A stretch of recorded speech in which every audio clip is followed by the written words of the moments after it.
तो hello friends, welcome back everyone, welcome to my channel. तो चलिए हरियाणा जीके का एक और प्रैक्टिस सेट लगाते हैं, क्योंकि एच टेट का जो एग्ज़ाम होने वाला है और उसके बाद है शायद ग्रुप डी का एग्ज़ाम। तो उसके लिए वेरी वेरी मोस्ट इंपॉर्टेंट है ये हरियाणा जीके के क्वेश्चन।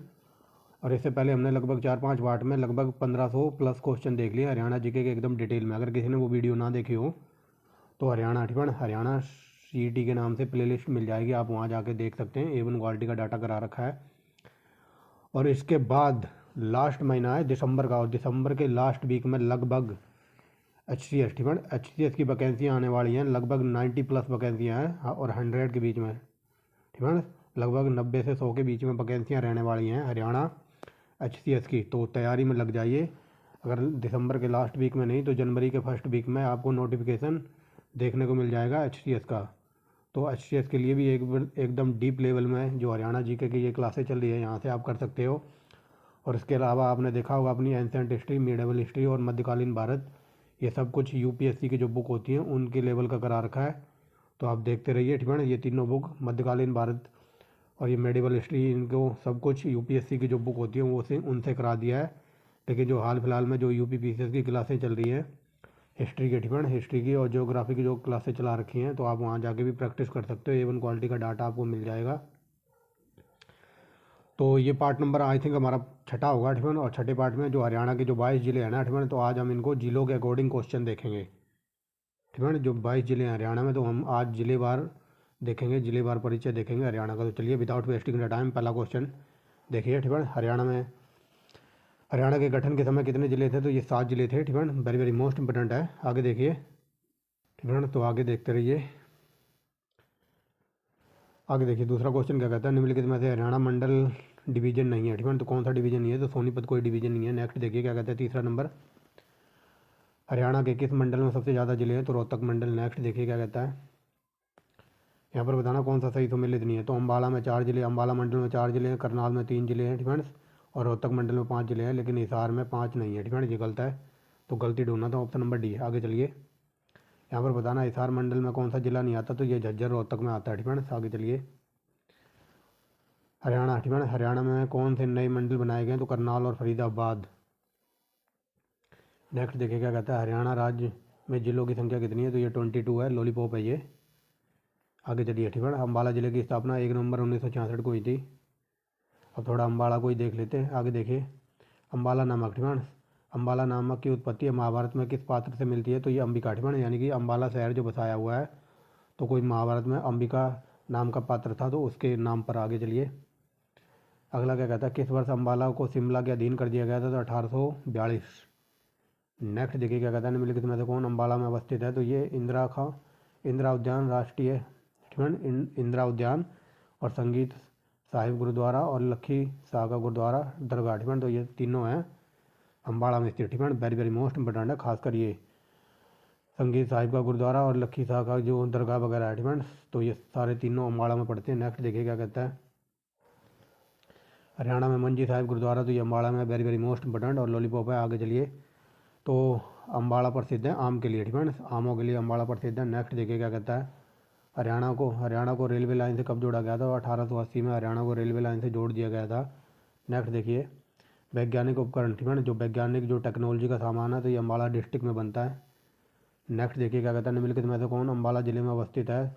तो रेलवे गैरेज का बैगन शॉप, ठीक है, और मिक्सी उद्योग वगैरह और उत्तरी उत्तरी रेलवे जोन का मुख्यालय ये अम्बाड़ा में, ठीक है। जो उत्तरी रेलवे जोन है तो उसका मुख्यालय अम्बाड़ा में है। मिक्सी उद्योग और ये रेलवे गैरेज बैगन वर्कशॉप ये सब अम्बाड़ा में है। आगे चलिए, रोहतक की स्थापना कब हुई थी? 1 नवंबर 1966। नेक्स्ट देखिए, रोहतक के खोखरा कोट से तो इंडो ग्रीक के सिक्के मिले, ये वेरी वेरी मोस्ट इंपोर्टेंट है। और रोहतक का क्षेत्रफल है 1745 वर्ग किलोमीटर। नेक्स्ट देखिए क्या कहता है, बाबा मस्तनाथ का मेला, तो ये रोहतक डिस्ट्रिक्ट में लगता है। आगे चलिए, तो चलिए अगला क्वेश्चन देखिए, 21 नंबर क्या कहता है, डिफेंस 21 नंबर देखिए क्या कहता है, गोकर्ण तालाब, तो ये रोहतक में पड़ता है गोकर्ण तालाब। नेक्स्ट देखिए क्या कहता है, निम्नलिखित में से कौन सा कथन सही है? डिफेंस तो यहाँ पर बताना है रोहतक के अकॉर्डिंग कौन सा कथन सही है। तो चलिए देखिए, रोहतक की सीमा डिफेंस किसी अन्य जिले से नहीं लगती, ये वेरी वेरी मोस्ट इंपॉर्टेंट है, ये सीधा फैक्ट के रूप में भी पूछ लेता है, तो ये सही है। रोहतक की रेवड़ी और गच्चक फेमस है, डिफेंस तो रेवड़ी और गच्चक रोहतक की प्रसिद्ध है। वर्ष 1929 में रोहतक को एक सभा में नेहरू जी, डिफेंस जो 1929 में एक रोहतक में सभा हुई थी, तो उसमें नेहरू जी गेस्ट के रूप में आए थे। तो ऑप्शन नंबर डी ये सारे के सारे सही है। नेक्स्ट देखिए, ये आगे देखिए, ठीक है। हरियाणा के किस जिले में एजुकेशन सिटी और राजनीति कहा जाता है? तो ये रोहतक को कहा जाता है। हजौरी उद्योग, तो ये रोहतक में प्रसिद्ध है हजौरी उद्योग, ठीक है। Very very most important. आगे चलिए, MDU, ठीक है, जो MDU यूनिवर्सिटी है, तो इसकी स्थापना 1976 में हुई थी, रोहतक में आई है। आगे चलिए, एशिया का सबसे बड़ा थोक कपड़ों का शहरी बाजार, ठीक है, तो ये शहरी बाजार है रोहतक में, ठीक है। आगे चलिए, हरियाणा का पहला आकाशवाणी केंद्र, तो ये रोहतक में लगाया गया था या फिर खोला गया था। नेक्स्ट देखिए, हरियाणा का गुरुग्राम जिला वर्ष 1966 में बना था, ठीक है। आगे चलिए, गुरुग्राम जिले का क्षेत्रफल है, तो ये 1253 वर्ग किलोमीटर। आगे चलिए, निम्न में से गुरुग्राम का प्रमुख उद्योग कौन सा है? तो ये है गुरुग्राम में मारुति उद्योग, बर्तन उद्योग और ये फार्मास्यूटिकल यानी कि दवाइयों का उद्योग। तो ऑप्शन नंबर डी ये सारे के सारे गुरुग्राम के प्रसिद्ध उद्योग हैं। आगे देखिए, हरियाणा को सबसे ज़्यादा राजस्व प्राप्ति कहाँ से होती है? तो गुरुग्राम डिस्ट्रिक्ट से सबसे ज़्यादा इनकम होती है। तो हरियाणा के गुरुग्राम में मारुति उद्योग 1983 में लगाया गया था। ये वेरी वेरी मोस्ट इंपॉर्टेंट है। नेक्स्ट देखिए, देश का पहला, ठीक है, देश का पहला परिरक्षा, ठीक है, देश का पहला प्रतिरक्षा विश्वविद्यालय हरियाणा के किस जिले में अवस्थित है? तो ये गुरुग्राम में, वेरी वेरी मोस्ट इंपॉर्टेंट। आगे देखिए, हरियाणा के किस शहर में मेट्रो सबसे पहले चली थी? तो ये गुरुग्राम में चली थी। अगला देखिए, क्या कहता है, देश का पहला मॉडल कैरियर सेंटर ऊर्जा सौर संस्थान कहाँ पर है? तो ये गुरुग्राम है। नेक्स्ट देखिए, मेडी सिटी, ठीक है, तो मेडी सिटी यानी कि मस्तिष्क शोध संस्थान, तो ये हरियाणा के गुरुग्राम में है, इसीलिए इसको मेडी सिटी भी कहते हैं। आगे चलिए, हरियाणा सरकार ने वर्ष 2015 में घोषित की वह डैश स्मार्ट सिटी के रूप में विकसित करेगी। तो गुरुग्राम को 2015 में घोषित किया गया था कि इसको हम स्मार्ट सिटी बनाएंगे। आगे चलिए, एशिया की सबसे बड़ी निजी नगर योजना DLF द्वारा किस शहर में शुरुआत की गई? तो ये DLF कंपनी गुरुग्राम में लगाई गई थी। आगे चलिए, देश में पहली बार चलने वाली पौड टैक्सी, ठीक है, तो पौड टैक्सी सबसे पहले हरियाणा के गुरुग्राम में चलाई गई थी, ऐसे याद रखना। आगे चलिए, नेक्स्ट देखिए, क्या कहता है, पटौदी महल का निर्माण तो ये 1935 में हुआ था, ठीक है, इसे याद रखेंगे। आगे चलते हैं, तो देखिए अगला क्वेश्चन क्या कहता है, ठीक है, यहाँ पर बताना कौन सा कथन सही है। तो चलिए देखिए, गुरुग्राम में भारत का पहला लाइव मनोरंजन थिएटर किंगडम ऑफ ड्रीम स्थित है, ये सही है। गुरुग्राम में एशिया का पहला फोटोग्राफिक आर्ट सेंटर खोला गया, ये भी सही है। गुरुग्राम में नेशनल हाईवे 32 पर एशिया का सबसे बड़ा और विश्व का तीसरा सबसे बड़ा टोल प्लाजा है, तो ये भी सही है। गुरुग्राम को विश्व की कॉल सेंटर कैपिटल भी कहते हैं, तो ये वेरी वेरी मोस्ट इंपॉर्टेंट है। ये चारों के चारों सही है, डिफेंस याद रखना। ये ऑप्शन नंबर डी इसका आंसर है। लेकिन जो ये 4 लाइनें लिखी है ना, जो मैं कहीं से छानबीन के लेकर आया हूँ, तो इन चारों से भी अलग अलग क्वेश्चन बन सकता है। तो आप देखते रहना और जुड़े रहना, ठीक है। अगर बाई चांस डायरेक्ट क्वेश्चन ये पूछ ले कि विश्व का कॉल सेंटर किस जिले को कहते हैं? तो गुरुग्राम, ठीक है। अगर ये पूछ ले कि हरियाणा का कॉल सेंटर किसको कहते हैं? तो गुरुग्राम, ठीक है। ऐसे ये याद रखना। और ये ऐसे क्वेश्चन HCS में एकदम डीप लेवल में पूछे जाते हैं। अगर क्वेश्चन ये बन जाए कि एशिया का सबसे बड़ा फोटोग्राफिक आर्ट सेंटर कहाँ खोला गया? तो ये गुरुग्राम में खोला गया है, ठीक है, समझ रहे होगे। नेक्स्ट देखिए, अब थोड़ा महेंद्रगढ़ की तरफ चलते हैं, ठीक है। महेंद्रगढ़ कब बना था? 1966 में। नेक्स्ट देखिए, हरियाणा के किस जिले का मुख्यालय नारनौल में है? तो ये लॉलीपॉप है और वेरी वेरी मोस्ट इंपॉर्टेंट है, ये है महेंद्रगढ़। आगे चलिए, मध्यकाल में महेंद्रगढ़ को किस नाम से जानते थे? तो इसको कहते हैं नंदीग्राम, नागरहोल और ये सिंहों का डहर, ठीक है, सिंहों का डहर, तो इसके नाम से जाना जाता था महेंद्रगढ़। ऑप्शन नंबर डी, ठीक है। और ये शायद क्वेश्चन आपने पहली बार सुना हो। आगे चलिए, महेंद्रगढ़ के नारनौल में किस मुगल शासक ने टकसाल लगाई थी और जहाँ पर जलाली सिक्के डाले जाते थे? तो अकबर ने यहाँ पर टकसाल लगाई थी और यहाँ पर जलाली सिक्के बनाए जाते थे, डिफेंस। और ये क्वेश्चन आपने शायद पहली बार सुना हो, ये डीप लेवल का है। आगे देखिए, डिफेंस हरियाणा, ठीक है, क्या बोल रहा हूँ, नारनौल में 1543 में बीरबान ने किस संप्रदाय की स्थापना की थी? तो ये सतनामी संप्रदाय की स्थापना की थी। आगे देखिए, हरियाणा का महेंद्रगढ़ जिला किस फसल के लिए प्रथम है? तो ये सरसों उगाई जाती है महेंद्रगढ़ में, A1 क्वालिटी की। आगे चलिए, हरियाणा के किस जिले में खनिजों का शहर कहते हैं? तो महेंद्रगढ़ को खनिजों का शहर कहते हैं। नेक्स्ट देखिए, हरियाणा राज्य के एकमात्र केंद्रीय विश्वविद्यालय की स्थापना 2009 में कहाँ की गई थी? तो ये महेंद्रगढ़। नेक्स्ट देखिए, क्या कहता है 50वां नंबर, निम्नलिखित में से किसे तालाबों और बावड़ियों का नगर कहते हैं? तो नारनौल। एक सेकंड, तो चलिए वापस आ गए फ्रेंड, वीडियो पूरी बाहर चली गई थी फोल्डर से, ठीक है। तो तालाबों और बावड़ियों का नगर कहते हैं नारनौल को। अगर ये नारनौल ऑप्शन में ना हो तो आपको महेंद्रगढ़ भी मिल सकता है, ठीक है। वो डिपेंड करता है एग्जामिनर की खोपड़ी पे। यहाँ पर बताना निम्नलिखित कथनों को ध्यान से पढ़ना है, ठीक है, और सही कथन बताना है। तो देखिए कौन सा कथन सही है। उत्तरी भारत का सबसे बड़ा लॉजिस्टिक पार्क हरियाणा के नारनौल में, ये सही है। महेंद्रगढ़ लाख की चूड़ियों के लिए प्रसिद्ध है, ये वेरी वेरी मोस्ट इंपॉर्टेंट है और ये भी सही है। नेक्स्ट देखिए, नारनौल का अटेली क्षेत्र स्लेट पत्थर की पहाड़ियों और अनाज मंडियों के लिए प्रसिद्ध है, ये सही है। हरियाणा के महेंद्रगढ़ जिले का कनीना गांव 1857 के बाद कनीना नाभा नामक रियासत में सम्मिलित हो गया था, तो ये चारों के चारों सही है, ऑप्शन नंबर डी, फ्रेंड्स। और ऐसे क्वेश्चन पुट करने का मेरा एक ही लॉजिक है, क्योंकि आने वाला जो एग्ज़ाम है वो HTS का है, फ्रेंड्स। तो जुट जाइए, और शायद इसी वीडियो में मैं आपको ये करा दूँ, ठीक है, जो मैंने एक हरियाणा की, ठीक है, जिसने हरियाणा का CET का पेपर दिया होगा, तो अगर जो बच्चा मेरे से शुरू से जुड़ा है, तो मैंने एक हरियाणा की जो जनगणना की वीडियो प्रोवाइड कराई थी, और हरियाणा के जितने भी खेल खिलाड़ी थे तो उन सबकी वीडियो मैंने आपको प्रोवाइड कराई थी। और उस एक वीडियो से लगभग CET के हर शिफ्ट में 2 क्वेश्चन पूछे गए, ठीक है। तो लगभग उस वीडियो से, एक वीडियो से 10 क्वेश्चन पूछे गए हैं, ठीक है। तो मैं वो वीडियो भी इसी वीडियो में आपको लगा दूंगा, ठीक है। तो आप जुड़े रहना और देखते रहना लास्ट तक, ठीक है। तो ऑप्शन नंबर डी हो जाएगा, ठीक है।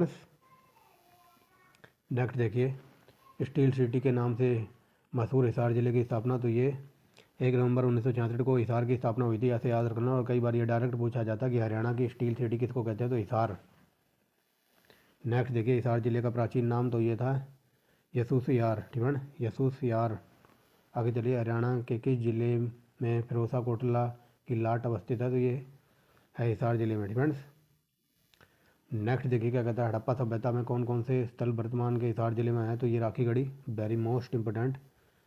और ये पूछ ले कि हड़प्पा, ठीक है, हड़प्पा सिंधु सभ्यता का सबसे बड़ा स्थल कौन सा है, तो ये राखीगढ़ी है, सबसे बड़ा स्थल खोजा गया। आगे चलिए, वर्ष 1985 में भैंस शोध अनुसंधान केंद्र, तो ये हरियाणा के करनाल डिस्ट्रिक्ट में लगाया गया था। आगे चलिए, भारत का एकमात्र असब अनुसंधान केंद्र, तो ये असब यानी कि घोड़ा अनुसंधान केंद्र, तो ये हरियाणा के हिसार डिस्ट्रिक्ट में है। नेक्स्ट देखिए क्या कहता है, हरियाणा के किस जिले को स्टील सिटी और मैग्नेट सिटी कहते हैं, तो ये बता दिया, स्टील सिटी और मैग्नेट सिटी हिसार को कहते हैं।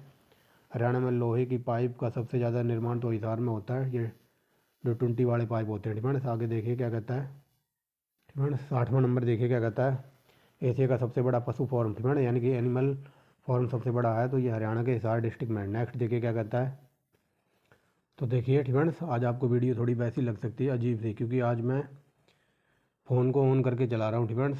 यानी कि आज मैंने फ़ोन को फ्लाइट मोड पे नहीं किया, तो आप इधर टावर देख सकते हैं और इधर टाइम भी देख सकते हैं आज का, फ्रेंड्स। क्योंकि आज वीडियो आपको थोड़ी वैसी अजीब सी लग सकती है कि आज अक्षर वगैरह छोटे लग रहे हैं, क्योंकि आज मैंने भी जो PDF है इसको सीधा स्कैन वगैरह नहीं किया है, फ्रेंड्स। तो चलिए देखिए अगला क्वेश्चन क्या कहता है, निम्न में से किसे Duke of Willingdon of the Mughal era कहा जाता है, तो ये कहा जाता है हिसार को। नेक्स्ट देखिए क्या कहता है, हरियाणा, ठीक है, हरियाणा राष्ट्रीय उद्यान संस्थान हिसार में कब लगाया गया था, ये 1966 में लगाया गया था। आगे चलिए, 1986, ठीक है। आगे देखिए, जींद जिले की स्थापना 1 नवंबर 1986, ठीक है, जींद जिले की स्थापना 1 नवंबर 1966 को हुई थी, और उस टाइम इसका क्षेत्रफल था, तो ये 2702 वर्ग किलोमीटर। आगे चलिए, 18वीं शताब्दी में राजा गजपत सिंह किस नगर की स्थापना की थी, तो ये जींद नगर बसाया था गजपत ने। आगे देखिए, वर्ष 1967 में जींद तहसील का किन तहसीलों में बंटवारा किया गया था, तो जींद और सपीदो। और ये क्वेश्चन आपने शायद पहली बार सुना हो। आगे चलिए, निम्नलिखित में से कौन सा पर्यटन हरियाणा के जींद में अवस्थित है, तो जींद में है परशुराम मंदिर, गीतगिरी मंदिर और ये जयंती देवी का मंदिर, ये तीनों के तीनों वेरी वेरी मोस्ट इंपॉर्टेंट हैं। यहाँ पर बताना कौन सा कथन सही है, तो चलिए देखिए कौन सा कथन सही है, फ्रेंड्स। तो चलिए देखिए, निम्नलिखित में से कौन सा कथन सही है, ठीक है। तो आगे देखिए, हरियाणा में जींद में सबसे अधिक भैंसों का पालन किया जाता है, ये सही है, ठीक है। चमड़े की सफाई के लिए जींद में, ठीक है, चमड़े की सफाई का मुख्यतः कार्य जींद में होता है, ये सही है। जींद में घग्गर तथा यमुना नदी की जलोढ़ मृदा का विस्तार है, ठीक है। तो इसका आंसर आप बताओगे या मैं ही बता दूँ, ठीक है। वैसे यहाँ मैंने आंसर लिखा नहीं है, तो इसका आंसर है ऑप्शन नंबर डी, ठीक है। ये तीनों सही हैं। आगे चलिए। हरियाणा के मध्य ठिकान, तो हरियाणा के मध्य स्थित हरियाणा का हार्ट नगर किसको कहते हैं? तो ये जींद को कहते हैं। ठीक है, यहाँ प्रिंटिंग मिस्टेक है। ठीक है, option number A, heart of the Haryana that is called by the Jind. आगे चलिए। हरियाणा क्या बोल रहा हूँ, करनाल जिले की स्थापना 1 नवंबर 1966 को हुई थी। अगला देखिए, प्राचीन समय में करनाल का क्या नाम था? तो ये देवाल है। नेक्स्ट देखिए, 1939 में करनाल में नादिर शाह ने किस मुगल बादशाह को हराया था? तो ये हराया था झंडू बाम मोहम्मद शाह रंगीला को। ठीक है, इसके ऊपर पूरी कहानी सुना रखी है कई बार डीप लेवल में। ठीक है, तो सुन लीजिए, दोबारा बता देता हूँ। तो ये कहानी शुरू होती है, जो ये मोहम्मद शाह रंगीला होता है और हरियाणा के अंदर एक होते हैं बाबा गरीबदास। ठीक है, तो बाबा गरीबदास, कई बार क्वेश्चन ये पूछा था कि बाबा गरीबदास दिल्ली किसको अपना आशीर्वाद देने गए थे? तो इसको गए थे मोहम्मद शाह रंगीला को आशीर्वाद देने। ठीक है, और कई जगह ये आपको लिखा मिलेगा मोहम्मद शाह रंगीला। ठीक है, इनके जो निक नेम है, निक नेम बता देता हूँ। अकबर को कहते थे देवनाम प्रिय। ठीक है, अकबर को कहते थे देवनाम प्रिय। और बाबर को कहते थे, बाबर का निक नेम था कलंदर। ठीक है, बाबर को निक नेम था कलंदर। और ये मोहम्मद शाह को कहते थे रंगीला। और रंगीला इसको क्यों कहते थे? क्योंकि ये अपने हरम में, मतलब लेडीजों लड़कियों के साथ ही पड़ा रहता था। शराब क्या बोल रहा हूँ, शराब वगैरह बहुत पीता था और ये लेडीजों के साथ ही ज़्यादातर पड़ा रहता था। और ये कभी कभी जो इनका दरबार वगैरह लगता था, तो ये विदाउट कपड़े, मतलब अपने हरम से ऐसे ही न्यूड, मतलब विदाउट कपड़े बिना कपड़े पहनकर अपने दरबार में आ जाता था। तो इसी वजह से इसको रंगीला बादशाह कहते थे। डिपेंड्स। अकबर को कहते थे देवनाम प्रिय, बाबर को कहते थे क्या, कलंदर, और ये मोहम्मद शाह को कहते थे रंगीला। और क्या कहते हैं, औरंगजेब को कहते थे, बताइए, औरंगजेब को कहते थे जिंदा पीर। ठीक है, ये इनके निक नेम है जो कि हज़ारों बार एग्जाम में पूछे गए। ठीक है, और घृणित कायर कहते थे फारूक शेर को, और लंपट मूर्ख कहते थे जहांदार को। ठीक है, औरंगजेब को कहते थे जिंदा पीर अकबर द्वितीय। ठीक है, अकबर द्वितीय इसका औरंगजेब का बेटा था, मोहम्मद शाह रंगीला। तो ये मोहम्मद शाह को कहते थे। और बहादुर शाह, ठीक है, बहादुर शाह जफर, ठीक है, बहादुर शाह को कहते थे साहिब ए खबर। ठीक है, तो ये इनके निक नेम हो गए। अब चलते हैं थोड़ा कहानी के ऊपर। तो हरियाणा के जो कई बार क्वेश्चन पूछा गया, बाबा गरीबदास किसको अपना आशीर्वाद देने दिल्ली गए थे? तो ये मोहम्मद शाह को दिल्ली आशीर्वाद देने गए थे। लेकिन वो जब आशीर्वाद देने जाते हैं तो वो कहते हैं मोहम्मद शाह रंगीला से कि मेरी 3 शर्तें हैं जब मैं तुम्हें आशीर्वाद दूंगा। तो वो कहता है, ये मोहम्मद शाह रंगीला कहता है कि बताओ तुम्हारी 3 शर्तें कौन सी है? ठीक है, अगर मेरी आवाज़ किसी को स्लो लग रही हो, स्लो नहीं, अगर तेज़ लग रही हो, क्योंकि आज मैं बढ़िया मूड में हूँ पढ़ाने के। ठीक है, क्योंकि अब तबीयत वगैरह पूरी सही हो गई है, तो इसी वजह से फर ठीक है, थोड़ी आवाज़ तेज़ ही बोल रहा हूँ। तो ये मोहम्मद शाह रंगीला कहता है मुझे तुम्हारी सारी शर्तें मंजूर हैं, बट तुम शर्तें बताओ। तो ये बाबा गरीबदास ये कहते हैं कि मेरी पहली शर्त है कि जो हमारे देश में किसानों पर टैक्स लगा रहा है तुम्हारे शासनकाल में, तो ये बंद होना चाहिए। और जो तुम्हारे शासनकाल में जो हमारे यहाँ पर गाय की हत्या की जाती है, इसका मांस खाया जाता है, ये बंद होना चाहिए। और तीसरी मेरी शर्त ये है कि जो हमारे देशवासियों पर, हिंदुओं पर जो ये धार्मिक कर लग रहा है, ये तीनों बंद होने चाहिए, तब मैं तुम्हें आशीर्वाद दूंगा। तो मोहम्मद शाह रंगीला शायद मान भी जाता उस टाइम, लेकिन मोहम्मद शाह रंगीला के जो दरबारी मंत्री वगैरह थे, फ्रेंड्स, तो वो इसको कहते हैं मोहम्मद शाह रंगीला कि तुम एक काफिर की बात कैसे मान सकते हो? फ्रेंड्स, काफिर की बात कैसे मान सकते हो? तो ये मोहम्मद शाह रंगीला कहता है नहीं, मैं तुम्हारी एक भी शर्त नहीं मानूंगा। जो मेरे दरबार के मंत्री वगैरह हैं तो ये सही कह रहे हैं, ठीक है, कि मैं एक काफिर की बात नहीं मान सकता। अब आप लोग कहोगे ये काफिर कौन होता है? ठीक है, काफिर जैसे ये मुस्लिम वाले होते हैं ना, ठीक है, तो ये हिंदुओं को कहते हैं काफिर। और काफिर वो होता है मुस्लिम धर्म के अकॉर्डिंग। ठीक है, चाहे मान लो मैं हूँ, चाहे कोई, मैं चौहान हूँ, ठीक है, कोई राजपूत है, या फिर कोई जाट है, या फिर कोई सिख है, या फिर कोई बनिया है, या फिर कोई जैन है। ठीक है, अगर आप लोग इस्लाम धर्म में, यानी कि इस्लाम धर्म में अगर आप लोग विश्वास नहीं करते हो, आस्था नहीं रखते हो, तो इस्लामिक स्टेटमेंट के अकॉर्डिंग हम लोग सब उनके लिए काफिर हैं। डिपेंड। और इस्लाम स्टेटमेंट कहता है कि काफिरों को जीने का अधिकार नहीं है। Depends according to the Islamic statement. अगर मान लो कोई उसमें विश्वास नहीं कर रहा, तो वो सब काफिर हैं मुस्लिम अकॉर्डिंग। ठीक है, मुस्लिम कम्युनिटी के अकॉर्डिंग। और मुस्लिम कम्युनिटी ये कहती है according to the Islamic statement कि काफिरों को जीने का अधिकार नहीं है। डिपेंड्स तो फिर ये मना कर देता है कि मैं तुम्हारी कोई शर्त नहीं मानूंगा बाबा गरीबदास से। तो फिर बाबा गरीबदास एक बात कहते हैं कि जो माने वचन हमारा, कि जो माने वचन हमारा, राज करे काबुल कंदारा। ठीक है, कि जो मतलब मेरा वचन मानेगा ना, वो दिल्ली, ठीक है, ये दिल्ली से लेकर, और इधर होता था काबुल कंदार। ठीक है, तो ये दिल्ली से लेकर काबुल कंदार तक राज करेगा, क्योंकि उस टाइम ये काबुल कंदार वगैरह ये अफ़गानिस्तान में पड़ते थे, और ये अफ़गानिस्तान अपने देश के अंडर ही आता था। ठीक है, तो ये एक बात कहते हैं कि जो माने बचन हमारा राज करे काबुल कंधारा, मतलब जो दिल्ली से लेकर काबुल कंधार तक राज करेगा जो मेरी वचन मानेगा। और फिर दूसरी बात ये कहते हैं कि जो ना माने वचन हमारा, ठीक है ना, जो ना माने वचन हमारा। और फिर पश्चिम दिशा से घोड़ों की उड़ती हुई धूल आएगी जो चौपट कर देगी राज तुम्हारा। ये बात बोली थी इन्होंने। अब मान लो ये अपना इंडिया है ना, ऐसा नक्शा है, तो पश्चिम दिशा में इधर पड़ता है कौन, ईरान, ठीक है ना, ये अपनी पश्चिम दिशा है ना। तो पश्चिम दिशा में इन्होंने एक बात कही कि पश्चिम दिशा से घोड़ों की उड़ती हुई धूल आएगी जो चौपट कर देगी राज तुम्हारा।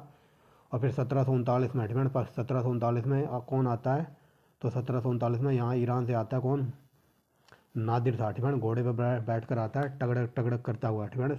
तो जो बात उन्होंने कही थी वो बात यहाँ पर सच हो जाती है। तो पश्चिम दिशा से यानी कि यहाँ ईरान से आता है घोड़े पर बैठ कर, कि ये नादिर था। और फिर 1739 में होती है मोहम्मद शाह रंगीला और नादिर शाह के बीच युद्ध, जिसको कहते हैं करनाल का, बैटल ऑफ करनाल, ठीक है। इतनी बात तो सबको पता होगी, यहाँ तक सबको पता होगी कि ये करनाल का युद्ध हुआ था मोहम्मद शाह रंगीला और नादिर शाह के बीच, ठीक है। अब थोड़ा यूपीएससी लेवल पर चलते हैं, ठीक है। अब थोड़ा और डीप में चलते हैं, ठीक है। मोहम्मद शाह रंगीला को हरा देता है ये नादिर शाह, ठीक है। अब कई बार यहाँ से यूपीएससी में डीप में पूछ लिया जाता है। तो ये मोहम्मद शाह रंगीला को हराने के बाद ये साथ में अपने क्या ले गया था, 1 करोड़ 78 लाख रुपए कैश ले गया था लूट कर ये नादिर शाह मोहम्मद शाह रंगीला के यहाँ से। और साथ में ले गया था कौन, क्या, मयूर सिंहासन, जिसमें लगा हुआ था विश्व का प्रसिद्ध कोहिनूर हीरा, जो आज के टाइम रखा हुआ है लंदन के म्यूजियम में, ठीक है। ये एकदम डीप लेवल का है, यूपीएससी लेवल का। ये साथ में मतलब 1 करोड़ 78 लाख रुपए कैश लूट कर ले गया था। और साथ में ले गया था तख्ते ताऊस, जिसमें लगा हुआ था मयूर हीरा, ठीक है ना, मयूर सिंहासन लूट कर ले गया था। और साथ में ही ले गया था अच्छी नस्ल के घोड़े लूट कर, क्योंकि आपने देखा होगा जो पूरा युद्ध वगैरह होते थे प्राचीन काल में, तो वो सब घोड़ों पर होते थे, ठीक है ना। इसीलिए ये साथ में अपने यहाँ पर मोहम्मद शाह रंगीला के जो अच्छी नस्ल के घोड़े थे इनको लूट कर ले गया था, ठीक है ना। याद रखना ये कई बार ये HTS वगैरह ये PCS लेवल में डीप में क्वेश्चन बन जाता है, ठीक है।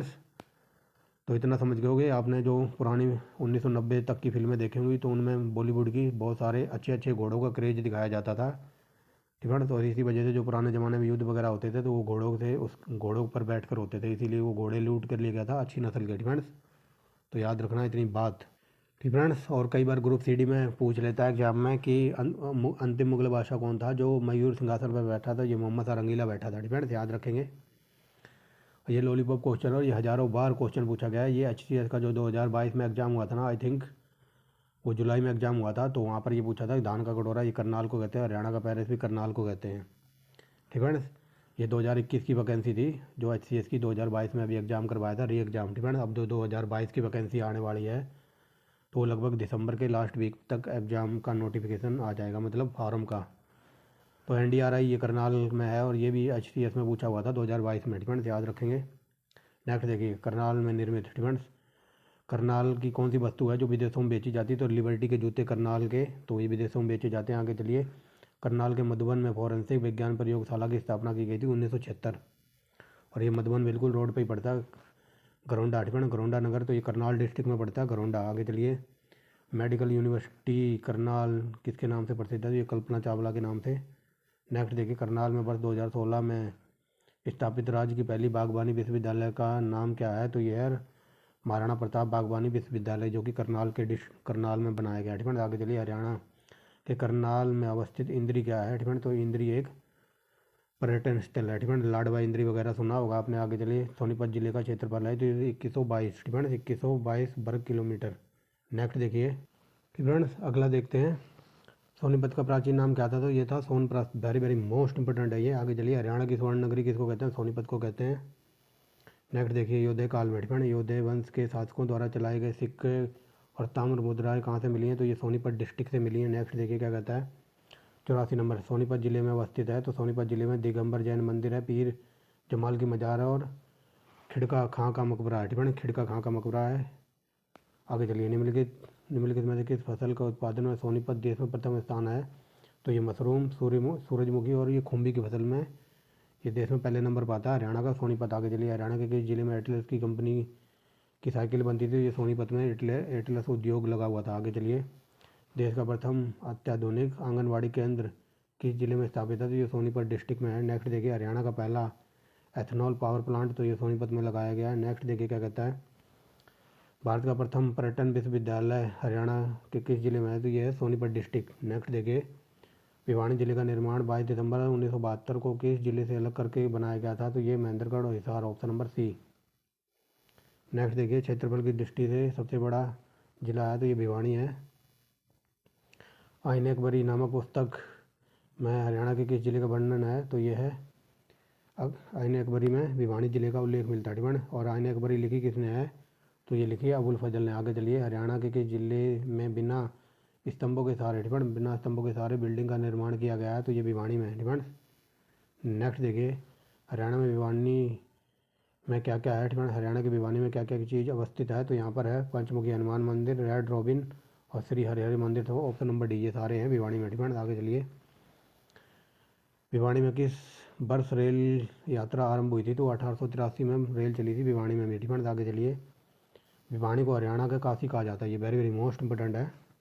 आगे चलिए, बॉक्सिंग केंद्र के रूप में विकसित होने के कारण भिवानी को छोटा क्यूबा कहते हैं, ठीक है। वेरी वेरी मोस्ट इंपॉर्टेंट है ये। आगे चलिए, भिवानी का रोहतान का कुआं किस नाम से प्रसिद्ध है? ये शहीद गांव के, ठीक है।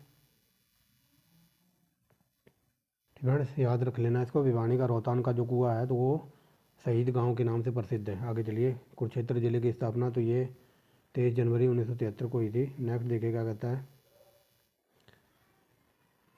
कुरुक्षेत्र कुरुक्षेत्र युद्ध भूमि की ठीक है, कुरुक्षेत्र धर्म की भूमि के नाम से प्रसिद्ध है, ठीक है। तो यहाँ पर कुरुक्षेत्र आ जाएगा, ठीक है। कुरुक्षेत्र को धर्म की भूमि के नाम से जाना जाता है, ठीक है। 16 क्वेश्चन हो गए, आगे चलते हैं। तो नेक्स्ट देखिए, नेक्स्ट क्या कहता है, ठीक है, निम्नलिखित में से कौन सा कथन सही है? तो चलिए, कुरुक्षेत्र में सरस्वती और दृश्यवती नदियों के मध्य है, ठीक है, तो ये सही है। कुरुक्षेत्र का नाम राजा गुरु के नाम पर पड़ा है, ये वेरी वेरी मोस्ट इंपॉर्टेंट है। कुरुक्षेत्र को वैदिक सभ्यता का पालना भी कहा जाता है, ये वेरी वेरी मोस्ट इंपॉर्टेंट है। तीनों की तीनों लाइन, तो ऑप्शन नंबर डी। आगे चलिए, निम्नलिखित में से कौन सी नदी कुरुक्षेत्र जिले में बहती है? तो ये अबगा और घग्गर और मारकंडा, ऑप्शन नंबर डी, ये तीनों नदियाँ कुरुक्षेत्र में बहती हैं। आगे चलिए, भद्रकाली की शक्तिपीठ, ठीक है, भद्रकाली का जो शक्तिपीठ है तो ये कुरुक्षेत्र जिले में है, ठीक है। आगे चलिए, डैश के लाडवा की डैश के लाडवा में एशिया की दूसरी सबसे बड़ी अनाज मंडी है, तो कुरुक्षेत्र के लाडवा में एशिया की सबसे दूसरी बड़ी अनाज मंडी है। आगे चलिए, कुरुक्षेत्र हरियाणा को कौन सा जिला सिटी ऑफ पार्क के नाम से जानते हैं? तो इसको कहते हैं कुरुक्षेत्र को, ठीक है। आगे चलिए, कुरुक्षेत्र विश्वविद्यालय की स्थापना 1956 में हुई थी। नेक्स्ट देखिए, प्रथम भारतीय अंतरिक्ष यात्री कल्पना चावला की स्मृति में कल्पना चावला प्लेनेटेरियम, ठीक है, प्लेनेटेरियम कहाँ बनाया गया? तो ये कुरुक्षेत्र में। नेक्स्ट देखिए क्या कहता है, कुरुक्षेत्र महोत्सव का आयोजन तो ये दिसंबर महीने में किया जाता है। नेक्स्ट देखिए, सिरसा, ठीक है, सिरसा को किस जिले से अलग करके 26 अगस्त 1975 को बनाया गया था? तो हिसार से अलग हुआ था सिरसा। सिरसा का प्राचीन नाम क्या था जिसे महाभारत में उल्लेख किया गया? तो ये कहते थे सिरिस्का, ठीक है। सिरसा का पुराना नाम था सिरिस्का। आगे चलिए, अंग्रेजों ने हरियाणा, क्या बोल रहा हूँ, ठीक है, अंग्रेजों ने किस वर्ष भटियाणा जिले का निर्माण कर सिरसा का मुख्यालय बनाया था? तो ये बनाया था 1837 में, ठीक है। वेरी वेरी मोस्ट इंपॉर्टेंट है ये। 1883 में सिरसा के उपायुक्त J.H. ओलिवियर ने किस कस्बे को बसाया था? तो ये बसाया था एलनाबाद को। नेक्स्ट देखिएगा, कहता है मांडी डब्बाली का संबंध तो सिरसा जिले से है ये। ऐतिहासिक, ठीक है, तो रानिया किस जिले में है? ठीक है, ऐतिहासिक नगर रानिया, तो ये रानिया पड़ता है सिरसा में। नेक्स्ट देखिए क्या कहता है, क्षेत्रफल की दृष्टि से हरियाणा का सबसे बड़ा जिला तो ये सिरसा है। आगे चलिए, सिरसा जिले का क्षेत्रफल कितना है? तो ये 42,277 वर्ग किलोमीटर। नेक्स्ट देखिए, सिरसा को किस नाम से जानते हैं? तो ये वन नगरी, संतों की नगरी और साहित्यिक नगरी, ऑप्शन नंबर डी। नेक्स्ट देखिए क्या कहता है, यहाँ पर बताना कौन सा कथन सही है? तो चोरमार का, ठीक है, चोरमार का युद्ध सिरसा में हुआ था, ये सही है। सिरसा को गौपालना में प्रथम स्थान है, ये भी सही है। सिरसा के पास सबसे ज़्यादा रक्तदान करने का विश्व रिकॉर्ड है, तो ये ऑप्शन नंबर डी, ठीक है, ऑप्शन नंबर डी। ये सारे के सारे सही है, ठीक है। और ये तीनों की तीनों लाइन आपको याद होनी चाहिए, tip of the tongue. Next देखिए, हरियाणा के फरीदाबाद जिले का गठन किस वर्ष हुआ था? तो ये हुआ था 15 अगस्त 1979।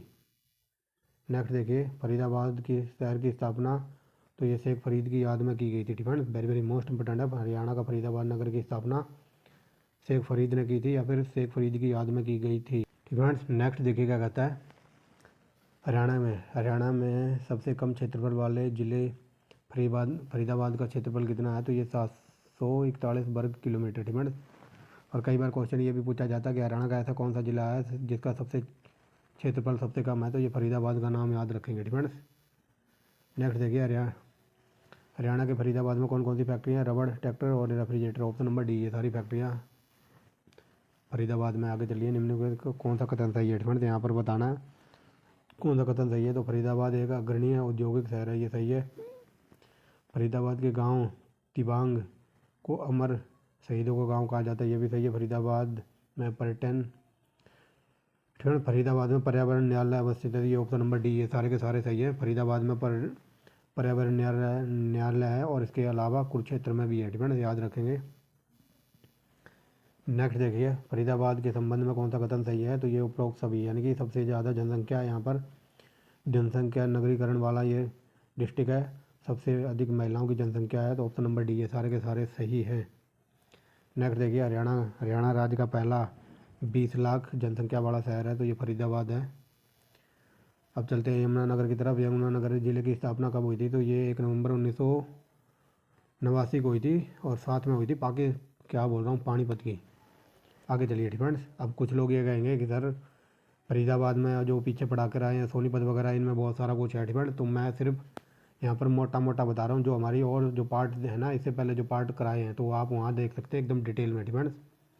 यहाँ पर मैं सिर्फ हरियाणा के जो डिस्ट्रिक्ट वाइज हैं इनको सरसरी नज़र से देख रहे हैं, ठीक है। बाकी ये कराने का मेरा कोई इंटेंशन नहीं था, लेकिन यहाँ से भी क्वेश्चन बन जाते हैं, ठीक है। अगर आप कहोगे कि कुरुक्षेत्र में तो बहुत कुछ है, पढ़ने योग्य धार्मिक स्थान है, ये है वो है, तो उसके लिए बस जुड़े रहिए। मैंने कहा ना 2500 क्वेश्चन कराऊंगा और कुछ भी क्वेश्चन छूटेगा नहीं, ठीक है। तो चलिए, शिवालिक की पहाड़ियों की तलहटी में बसा यमुनानगर हरियाणा के किस भाग में अवस्थित है, ये उत्तर पूर्व में पड़ता है।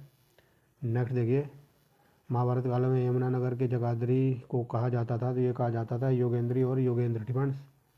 Option number C. आगे चलिए, हरियाणा के किस शहर का प्राचीन नाम अब्दुल्लापुर था, तो ये यमुनानगर का था। नेक्स्ट देखिए, हरियाणा के यमुनानगर जिले का क्षेत्रफल है, तो ये 1756 वर्ग किलोमीटर। नेक्स्ट देखिए क्या कहता है, यमुनानगर जिले में कौन सी मृदा पाई जाती है, तो ये दोमट और लाल मृदा मिलती है, ऑप्शन नंबर सी। नेक्स्ट देखिए, यमुनानगर जिले में क्या क्या है, तो ये चीनी उद्योग है, गोला बारूद बनता है, कागज़ उद्योग, ऑप्शन नंबर डी, ठीक, पेपर सिटी भी कहते हैं। आगे चलिए, ठीक, निम्नलिखित में से कौन सा पर्यटन स्थल यमुनानगर में है, तो बीरबल का रंग महल, चनेटी का स्तूप और ये चिट्टा मंदिर, ऑप्शन नंबर डी। एशिया की सबसे बड़ी सरस्वती मिल, तो ये यमुनानगर में है। नेक्स्ट देखिए, हरियाणा के यमुनानगर को अन्य किस नाम से जानते हैं, तो कागज़ का शहर, ठीक है, पेपर सिटी ऑफ हरियाणा। आगे चलिए, यमुनानगर के किस कस्बे में 500 वर्ष पुराना जैन दिगंबर मंदिर है, तो ये बूढ़िया। नेक्स्ट देखिए, निम्नलिखित में से कौन सा यमुनानगर के सैडोरा में अवस्थित है, तो सैडोरा में पड़ता है तोरावाला मंदिर और ये मनोकामना मंदिर और ये गागरवाला मंदिर, ऑप्शन नंबर डी। नेक्स्ट देखिए क्या कहता है, यहाँ पर बताना है कौन सा कथन सही है, ठीक है। तो चलिए, यमुनानगर में फल तथा सब्जी की अधिक मात्रा में उत्पादन होता है, ये सही है। यमुनानगर में टिम्बर मार्केट, ठीक है, ये यमुनानगर में टिम्बर मार्केट की स्थापना 1947 में हुई थी, ये भी सही है। यमुनानगर की जगाधरी भारत में पीतल बर्तन बनाने का प्रमुख केंद्र है, तो ये भी सही है, ठीक है। यमुनानगर में डिजिटलरी की स्थापना 1969 में हुई थी, तो ऑप्शन नंबर डी, ये सारे के सारे सही हैं, ठीक है, according to the Yamunanagar. Next देखिए क्या कहता है, हरियाणा के कैथल जिले का गठन, तो ये 1 नवंबर 1989 को हुआ था। आगे देखिए, पौराणिक मान्यताओं के अनुसार कैथल की स्थापना किसके द्वारा की गई थी, तो युधिष्ठिर के द्वारा। नेक्स्ट देखिए, तो चलिए जिलेवार परिचय में अगला क्वेश्चन देखिए, कैथल का संस्कृत नाम क्या है, तो ये है कपिस्थल, ठीक है। नेक्स्ट देखिए, कैथल जिले का क्षेत्रफल कितना है, तो ये 2317 वर्ग किलोमीटर। आगे जिले कैथल को कहा जाता है, तो गुरुद्वारा को नगर और छोटी Kashi, very very most important है। नेक्स्ट देखिए, टोपियों वाला गुरुद्वारा अवस्थित है जिसे ग्रंथ साहिब और रामायण एक साथ पढ़े जाते हैं, तो ये है कैथल में। नेक्स्ट देखिए, कैथल में किस वर्ष राष्ट्रीय विद्या समिति द्वारा इंदिरा गांधी महिला विश्वविद्यालय बनाया गया था, तो ये 1970 में।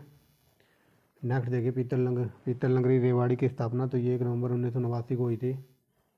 आगे चलिए, धार्मिक मान्यताओं के अनुसार रेवाड़ी शहर की स्थापना किस काल में हुई थी, तो ये महाभारत काल में। नेक्स्ट देखिए, हरियाणा की रेवाड़ी का क्षेत्रफल है तो ये 1594 वर्ग किलोमीटर। नेक्स्ट देखिए क्या कहता है, निम्नलिखित में से कौन रेवाड़ी ज़िले में उससे संबंधित है।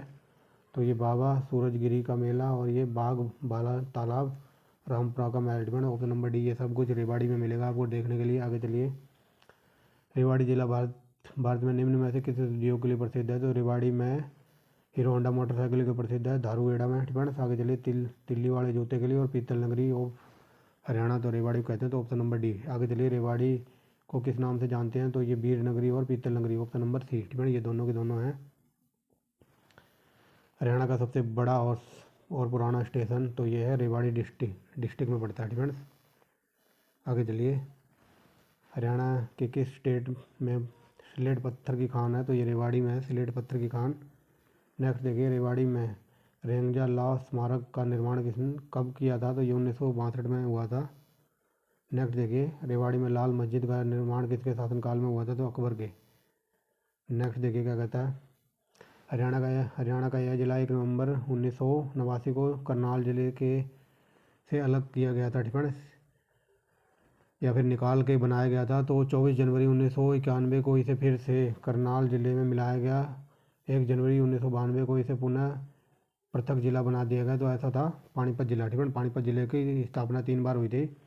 पहले इसे 1989 में करनाल जिले से निकाल कर बनाया गया, फिर 24 जुलाई 1991 को दोबारा करनाल में मिला दिया गया, फिर 1992 को इसे अलग स्टेट बना दिया गया, यानी कि पानीपत की बात हो रही है। आगे चलिए, निम्नलिखित में से कौन सा पानीपत का प्राचीन ऐतिहासिक नाम है। तो ये सभी बानप्रस्थ, पानप्रस्थ और पांडुप्रस्थ। तो ये पानीपत के नाम है तीनों। आगे चलिए, आगे देखिए, हरियाणा के पानीपत जिले में किस कंपनी का पेट्रोलियम प्रोसेसर स्थित है। तो ये है इंडियन ऑयल कॉरपोरेशन। ऊन उद्योग, तो पानीपत को बुनकर की नगरी कहते हैं। तो इसी वजह से ऊन उद्योग भी पानीपत नगर है इसका आंसर। ऊन उद्योग के लिए प्रसिद्ध है। आगे चलिए, बुनकरों का शहर तो ये पानीपत को कहते हैं। आगे चलिए, तो चलिए अगला क्वेश्चन देखिए, 161 नंबर क्या कहता है। पानीपत में नेशनल फर्टिलाइजर लिमिटेड की स्थापना ये 1974 में लगा था। फर्टिलाइजर यानी कि जो NFL बोलते हैं जिसको, यूरिया संयंत्र किस जिले में है। तो ये पानीपत जिले में है। आगे चलिए, डैश के रघुनाथ धाम मंदिर में हरियाणा का पहला अन्नपूर्णा वस्त्र और अनाज बैंक स्थित है। तो ये पानीपत में। आगे देखिए, निम्नलिखित में से कौन सा कथन सही है। तो पानीपत में देश का पहला कृत्रिम रबड़ संयंत्र स्थित है, ये सही है पानीपत में। पानीपत से पचरंगा अचार और बासमती चावल दूसरे देशों में भेजे जाते हैं, ये सही है। पानीपत में कैप्टिव विद्युत संयंत्र स्थित है। तो ऑप्शन नंबर डी, ये सारे के सारे सही है। नेक्स्ट देखिए, हरियाणा के पंचकुला जिले की स्थापना तो ये 15 अगस्त 1995 को हुई थी। आगे चलिए, पंचकुला जिले का क्षेत्रफल है 898 वर्ग किलोमीटर। नेक्स्ट देखिए क्या कहता है, हरियाणा के निम्न में से किस जिले की सीमाएं उत्तर प्रदेश को नहीं लगती। तो ये पंचकुला की। आगे देखिए, पंचकुला में लाल मृदा पाई जाती है। आगे देखिए, टिक्कर ताल झील। तो ये पंचकुला में पड़ती है झील। आगे चलिए, निम्नलिखित में से किस उपनाम से पंचकुला को जाना जाता है। तो पंचकुला को कहते हैं नैनो सिटी और 5 सिंचाइयों का शहर। Option number C. आगे देखिए, निम्न में से किसे ट्राई सिटी की संज्ञा दी गई है। तो ये Panchkula, Chandigarh, Mohali. Option number C, option number D है। तो इनको ट्राई सिटी कहते हैं। पंचकुला जिले में किस प्रकार के वन पाए जाते हैं। तो ये हो जाएगा उष्णकटिबंधीय और शुष्क पर्णपाती। Option number C. नेक्स्ट देखिए, यादवेंद्र गार्डन जिसे उत्तरी भारत का नंदनवन कहा जाता है, हरियाणा के किस जिले में है। तो यह है पंचकुला किसके लिए प्रसिद्ध है। तो इलेक्ट्रॉनिक सामान बनता है यहाँ पर। आगे चलिए, चंडीगढ़। तो चलिए फ्रेंड्स, ब्रेक के बाद स्वागत है। थोड़ा पानी वानी पिया था। केंद्र शासित प्रदेश चंडीगढ़ का सैटेलाइट शहर कौन सा है। तो यह है पंचकुला। नेक्स्ट देखिए, हरियाणा यानी कि HCS का जो मुख्यालय कहाँ है। तो ये पंचकुला में। आगे देखिए, हरियाणा के झज्जर जिले का गठन तो ये 1997 15 जुलाई 1997 में झज्जर की स्थापना हुई थी। और झज्जर का प्राचीन काल नाम था तो छज्जू नगर। भिंडावास पक्षी अभयारण्य तो ये झज्जर में है। आगे देखिए, हरियाणा के किस जिले को शहीदों का शहर कहते हैं। तो झज्जर।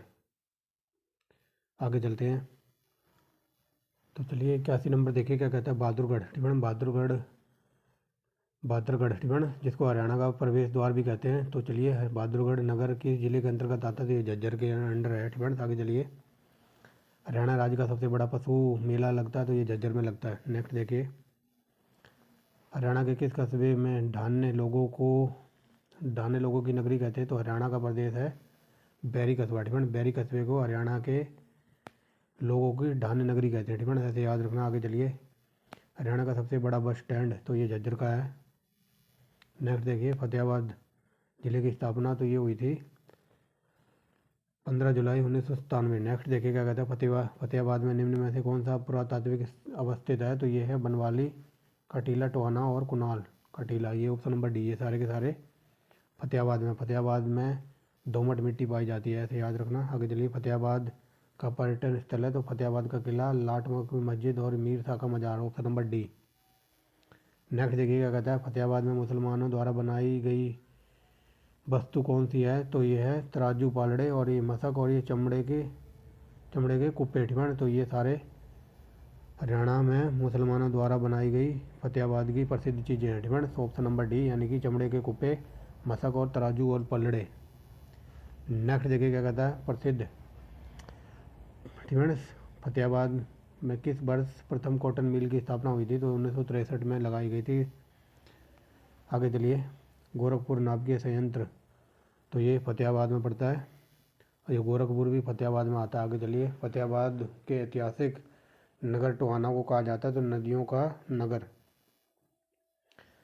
आगे देखिए, हरियाणा के नुहू जिले की स्थापना, तो ये 4 अप्रैल 2005 को हुई थी। मेवात जिले का मुख्यालय तो नुहू में है। मेवात जिलों में कौन सा खनिज पाया जाता है, तो सिलेट का पत्थर, वेरी वेरी मोस्ट इंपॉर्टेंट। आगे चलिए, निम्नलिखित में से मेवात जिले में अवस्थित है, तो कोटला झील, झूलती मीनार और ताबड़ू का किला, ऑप्शन नंबर डी। ये सारे के सारे मिलेंगे आपको देखने को। आगे चलिए, यहाँ पर बताना कौन सा कथन सही है, तो मेवात का पुराना नाम सत्यमेवपुरम था, ये वेरी वेरी मोस्ट इंपॉर्टेंट। देश का पहला चल न्यायालय मेवात में स्थित है, ये सही है। देश का पहला कल्टी क्लब मेवात में स्थित है, ये ऑप्शन नंबर डी। ये सारे के सारे सही है। नेक्स्ट देखिए क्या कहता है, अरावली पर्वत में 300 एकड़ का एक क्लासिक गोल्फ रिजॉर्ट, ठीक है, तो ये गोल्फ रिजॉर्ट ये बनाया गया है मेवात में, फ्रेंड्स। आगे चलिए, हरियाणा के मेवात जिले में स्थित जूही मल तालाब का निर्माण, तो ये सेठ जूही ने करवाया था, ठीक है, सेठ जूही मल ने करवाया था। तो पलवल ज़िले को राष्ट्र का दर्जा मिला था, तो ये पलवल ज़िला बनाया गया था 2008 में ज़िला, ठीक है। आगे चलिए, तो नेक्स्ट देखिएगा कहता है, पलवल के किस क्षेत्र का संबंध महाभारत की ओडी जाति से है, तो ये होडल का। नेक्स्ट देखिए, आईने अकबरी नामक पुस्तक में पलवल का नाम क्या था, तो ये था अपलवा, ठीक है। आगे चलिए, सहयोग, ठीक है, सहयोग की अनुशंसा के अनुसार निम्नलिखित में से कौन सा जिला नवनिर्मित हरियाणा राज्य का हिस्सा नहीं था, तो ये था पलवल। आगे चलिए, पलवल में किस वर्ष सुभाष चंद्र बोस ने महात्मा गांधी आश्रम की नींव रखी थी, ये वेरी वेरी मोस्ट इंपॉर्टेंट है, ये 1938। पलवल ज़िले की प्रमुख फसल है, तो ये बाजरा, गेहूँ और गन्ना। नेक्स्ट देखिए क्या कहता है, हरियाणा के किस जिले में हाथियों के अस्थिपंजर और कलात्मक वस्तुएं प्राप्त हुई हैं, तो पलवल से। पलवल नगर निम्न में से किसके लिए प्रसिद्ध है, तो ये शक्कर उद्योग और साइकिल उद्योग के लिए, ऑप्शन नंबर सी। नेक्स्ट देखिए, चरखी दादरी जिला बना था, ये दिसंबर 2016 में बनाया गया था, ये लेटेस्ट है। निम्नलिखित में से कौन सा जिला 22वां जिला घोषित था, तो चरखी दादरी। आगे देखिए, किस नगर को पृथ्वीराज चौहान के छोटे पुत्र बलराज चौहान ने बसाया था, तो चरखी दादरी को। और ये क्वेश्चन शायद आपने पहली बार सुना हो, ठीक है। आगे चलिए, किस नगर के नाम की उत्पत्ति दादुर नाम के संस्कृत शब्द से हुई है, तो ये दादरी, ठीक है, चरखी दादरी। नेक्स्ट देखिए क्या कहता है, चरखी दादरी में किस वर्ष सेठ रामकृष्ण डालमिया ने एक सीमेंट फैक्ट्री बनाई थी, तो 1939 में सीमेंट फैक्ट्री लगाई गई थी चरखी दादरी में, जिसको लगाया था रामकृष्ण डालमिया ने। और ये लास्ट क्वेश्चन है आज का। आगे चलिए, हरियाणा में, ठीक है, हरियाणा के किस भू अपशिष्ट जिले में कलियाणा गांव में भारत का एकमात्र हिलाना पत्थर पाया जाता है, तो ये चरखी दादरी में पाया जाता है, ठीक है ना। तो नीचे कुछ है नहीं हमारे लिए देखने के लिए, तो ये 213 क्वेश्चन थे, तो लगभग 45 मिनट में समेट दिए, ठीक है। और इसी वीडियो में, ठीक है, इसी वीडियो में अभी मैं लगा दूंगा जो हरियाणा की जनगणना की वीडियो और हरियाणा के खेल खिलाड़ी फ्रेंड्स, तो वो वीडियो भी इसी वीडियो के साथ अटैच कर दूंगा मैं। तो thanks for watching the video and wait for next video. तो देखने के लिए हमारे पास बहुत कुछ है फ्रेंड्स। अब देखिए, ये देखिए फ्रेंड्स, जो मैंने पहला पार्ट कराया था उसमें हरियाणा का इतिहास कराया था, मध्यकालीन इतिहास, ये सब कुछ करा दिया था फ्रेंड्स। ऐसे करते करते हम कहाँ आ गए थे, तो आज हम यहाँ आ गए हैं फ्रेंड्स। आज हम यहाँ पहुँच गए, हरियाणा का जिलेवार ये देख लिया है फ्रेंड्स। और इसके बाद जो वीडियो आएगी तो इस पर आगे हम देखेंगे हरियाणा के फ्रेंड्स, हरियाणा के तीज त्यौहार मेले देखेंगे, और उसके बाद हरियाणा की संस्कृति संपदा, और उसके बाद हरियाणा की मूर्तिकला चित्रकला फ्रेंड्स, और क्या कहते हैं हरियाणा के लोकगीत वगैरह सब कुछ देखेंगे डिटेल में फ्रेंड्स। तो बस जुड़े रहिए चौहान सर के साथ। और जो ये है ना, जो ये वाला हरियाणा की खेलकूद और हरियाणा की जनगणना फ्रेंड्स, ये मैंने जब सीटी का एग्ज़ाम हुआ था तो ये 2 पीडीएफ को मिलाकर यहाँ से एक पीडीएफ बनाई थी फ्रेंड्स। तो यही पीडीएफ से लगभग सीटी के एग्ज़ाम में 10 क्वेश्चन पूछे गए एक ही वीडियो से। तो ये दो पीडीएफ है, तो इनकी जो एक वीडियो है तो इसी वीडियो के अब लास्ट में मैं अभी लगा देता हूँ फ्रेंड्स। तो 55 मिनट की वीडियो ये है फ्रेंड्स, और 45 की लगभग ये है, तो 45, तो लगभग 1.5 घंटे की वीडियो हो जाएगी। तो thanks for watching the video, but आप पूरा देख लेना फ्रेंड्स, मज़ा आ जाएगा देख के। तो मिलते हैं नेक्स्ट वीडियो में। जो ये आने वाले जो 3-4 टॉपिक हैं ये सब मैं आपको कंप्लीट करा दूंगा एच टेट के एग्ज़ाम से पहले फ्रेंड्स। तो अगर कोई एच टेट का पेपर देना चाहता है, तो अगर कोई एच सी एस की तैयारी करना चाहता है फ्रेंड्स, एच टेट के एडमिट कार्ड वगैरह आ गए हैं, तो हिस्ट्री वगैरह अपने चैनल पर A1 क्वालिटी की यूपीएससी डीप लेवल में चल रही है, तो आप वहाँ जाके तैयारी कर सकते हैं एच टेट की भी। तो मिलते हैं नेक्स्ट वीडियो में एक नए टॉपिक के साथ। Hello friends, welcome back everyone, welcome to my channel. तो चलिए हरियाणा सीईटी के लिए एक और प्रैक्टिस सेट लगाते हैं, वेरी वेरी मोस्ट इंपॉर्टेंट है। और इसमें हम देखेंगे हरियाणा की जो जनसंख्या वगैरह फ्रेंड्स, हरियाणा की जनसंख्या यानी कि जनगणना बोल लो। और इसमें देखेंगे हरियाणा के खेल खिलाड़ी और पुरस्कार वगैरह फ्रेंड्स। ये ऐसा टॉपिक है जनगणना जो हर कोई नहीं पढ़ा पाता है फ्रेंड्स, हर किसी के पास पूरा डाटा नहीं होता है। तो मैं A1 क्वालिटी का डाटा निकाल के लेकर आया हूँ टाइप करा के फ्रेंड्स। तो चलिए without wasting the time let's back down our video. Haryana के फ्रेंड्स जो एडमिट कार्ड वगैरह हैं सीईटी के, तो देख लिए होंगे किसका कहाँ सेंटर है, और एडमिट कार्ड आज शाम तक डाउनलोड होने स्टार्ट हो जाएंगे। कईयों के डाउनलोड हो भी गए हैं फ्रेंड्स। तो 5-6 तारीख डेट है, अभी 2-3 दिन है, तो लगे रहिए, जमी रहिए, डटे रहिए फ्रेंड्स। और इससे पहले बता दूं हरियाणा की करंट अफेयर फ्रेंड्स जनवरी टू अक्टूबर करा के डाल दिए, 31 अक्टूबर तक की करंट अफेयर प्रोवाइड करा दिए है। और हरियाणा के फ्रेंड्स, हरियाणा के 1600 क्वेश्चन A1 क्वालिटी के फ्रेंड्स, A1 क्वालिटी के डीप लेवल के बना के आपको प्रोवाइड करा दिए हैं। लगभग 7-8 पार्ट बने थे, तो और रात को मैंने उन 7-8 पार्ट को जोड़कर एक मास्टर वीडियो बना दी है लगभग 11 घंटे की फ्रेंड्स। तो आप पार्ट नहीं देखना चाहते तो वो मास्टर वीडियो देख के भी आप काम चला सकते हैं। और इसी वीडियो के डिस्क्रिप्शन में हर उस वीडियो का लिंक लगा दिया जाएगा, चाहे वो इंडियन हिस्ट्री हो, मेडिवल हिस्ट्री हो, या मॉडर्न हिस्ट्री हो फ्रेंड्स, और या फिर वो इंडियन पॉलिटी या फिर इंडियन इकोनॉमी या वर्ल्ड जियोग्राफी वगैरह, हर उस वीडियो का लिंक इसी वीडियो के डिस्क्रिप्शन में लगा दिया जाएगा फ्रेंड्स। तो आप वहाँ जाके भी तैयारी कर सकते हैं। तो चलिए पहला क्वेश्चन देखिए विदाउट वेस्टिंग द टाइम, थोड़ा तीव्र गति से ही चलेंगे। तो यहाँ पूछ रहा है हरियाणा की जनसंख्या 2011 के अकॉर्डिंग कितनी थी, तो ये थी 2,53,51,462 फ्रेंड्स। अगर यहाँ देख सकते हो तो यहाँ देख लो, बाकी अदरवाइज आप यहाँ भी देख सकते हैं फ्रेंड्स। आगे चलिए फ्रेंड्स, हरियाणा देश की कुल जनसंख्या के कितना परसेंट लोग हरियाणा में जनसंख्या निवास करती है, तो हरियाणा में पूरे देश का 2.9% आता है friends. Very very most important है, ये आंकड़ा सीधा पूछ लिया जाता है कि पूरे देश के अकॉर्डिंग हरियाणा में जनसंख्या कितनी निवास करती है, तो ये 2.9% फ्रेंड्स। आगे चलिए, आगे देखते हैं फ्रेंड्स। 2011 की जनगणना और 2020 की परिकल्पना के अनुसार हरियाणा के किस शहर में सबसे ज़्यादा जनसंख्या है फ्रेंड्स, तो ये सबसे ज़्यादा है फरीदाबाद। 2011 में भी फरीदाबाद में सबसे ज़्यादा थी, और यहाँ 2020 के अकॉर्डिंग भी अनुमान लगाया जा रहा है, यानी कि कल्पना की जा रही है, तो हरियाणा में सबसे ज़्यादा जनसंख्या है फरीदाबाद। नेक्स्ट देखिए, यहाँ पर पूछ रहा है हरियाणा के लिंगानुपात जनसंख्या वाले जिलों को सही क्रम में यानी कि आरोही क्रम में सजाना है फ्रेंड्स, यानी कि घटते क्रम में। तो देखिए सबसे कम है पंचकुला, ये वेरी वेरी मोस्ट इंपॉर्टेंट है, कई बार सीधा फैक्ट के रूप में पंचकुला पर ही रखवा के पूछ लेता है फ्रेंड्स, और कई बार ये मिलान करवाने के लिए पूछ लेता है। तो सबसे कम है पंचकुला, उसके बाद रेवाड़ी, फिर महेंद्रगढ़, फिर झज्जर फ्रेंड्स। ऑप्शन नंबर हमारा हो जाएगा C, आप यहाँ भी देख सकते हैं ऐसे फ्रेंड्स। आगे देखिए, हरियाणा में सबसे ज़्यादा पुरुष कहाँ पाए जाते हैं, किस जिले में, तो ये Faridabad, no doubt about that friends. आगे चलिए, और सबसे ज़्यादा तो पुरुष हैं फरीदाबाद में, बट यहाँ पूछा सबसे कम कहाँ है, तो ये पंचकुला फ्रेंड्स। आगे चलिए, नेक्स्ट देखिए फ्रेंड्स, 7 नंबर क्या कहता है, वर्ष 2011 की जनगणना के अनुसार हरियाणा के किस जिले में महिलाएं सबसे ज़्यादा थी, तो ये महिलाएं थी सबसे ज़्यादा फरीदाबाद। ऑप्शन नंबर हो जाएगा D फ्रेंड्स, दिखाई दे रहा होगा फरीदाबाद। नेक्स्ट देखिए, अब थोड़ा बच्चों को भी देख लेते हैं। तो दो फ्रेंड्स, हरियाणा में 0 से 6 आयु वर्ग के बच्चों की संख्या कितनी है? तो ये है 33,80,721। नेक्स्ट देखिए क्या कहता है, कुल जनसंख्या। ठीक है, हरियाणा की कुल जनसंख्या में 0 से 6 वर्ग के बच्चों का कितना परसेंट है? ठीक है, तो ये 13% है। ठीक है, याद रखेंगे, ये डाटा है ना पूरा हरियाणा का बच्चों का। ठीक है, तो इसका है 13%। ठीक है, ये हम परसेंटेज में पूछा है, ये देखिए परसेंट कितना है, तो ये 13%।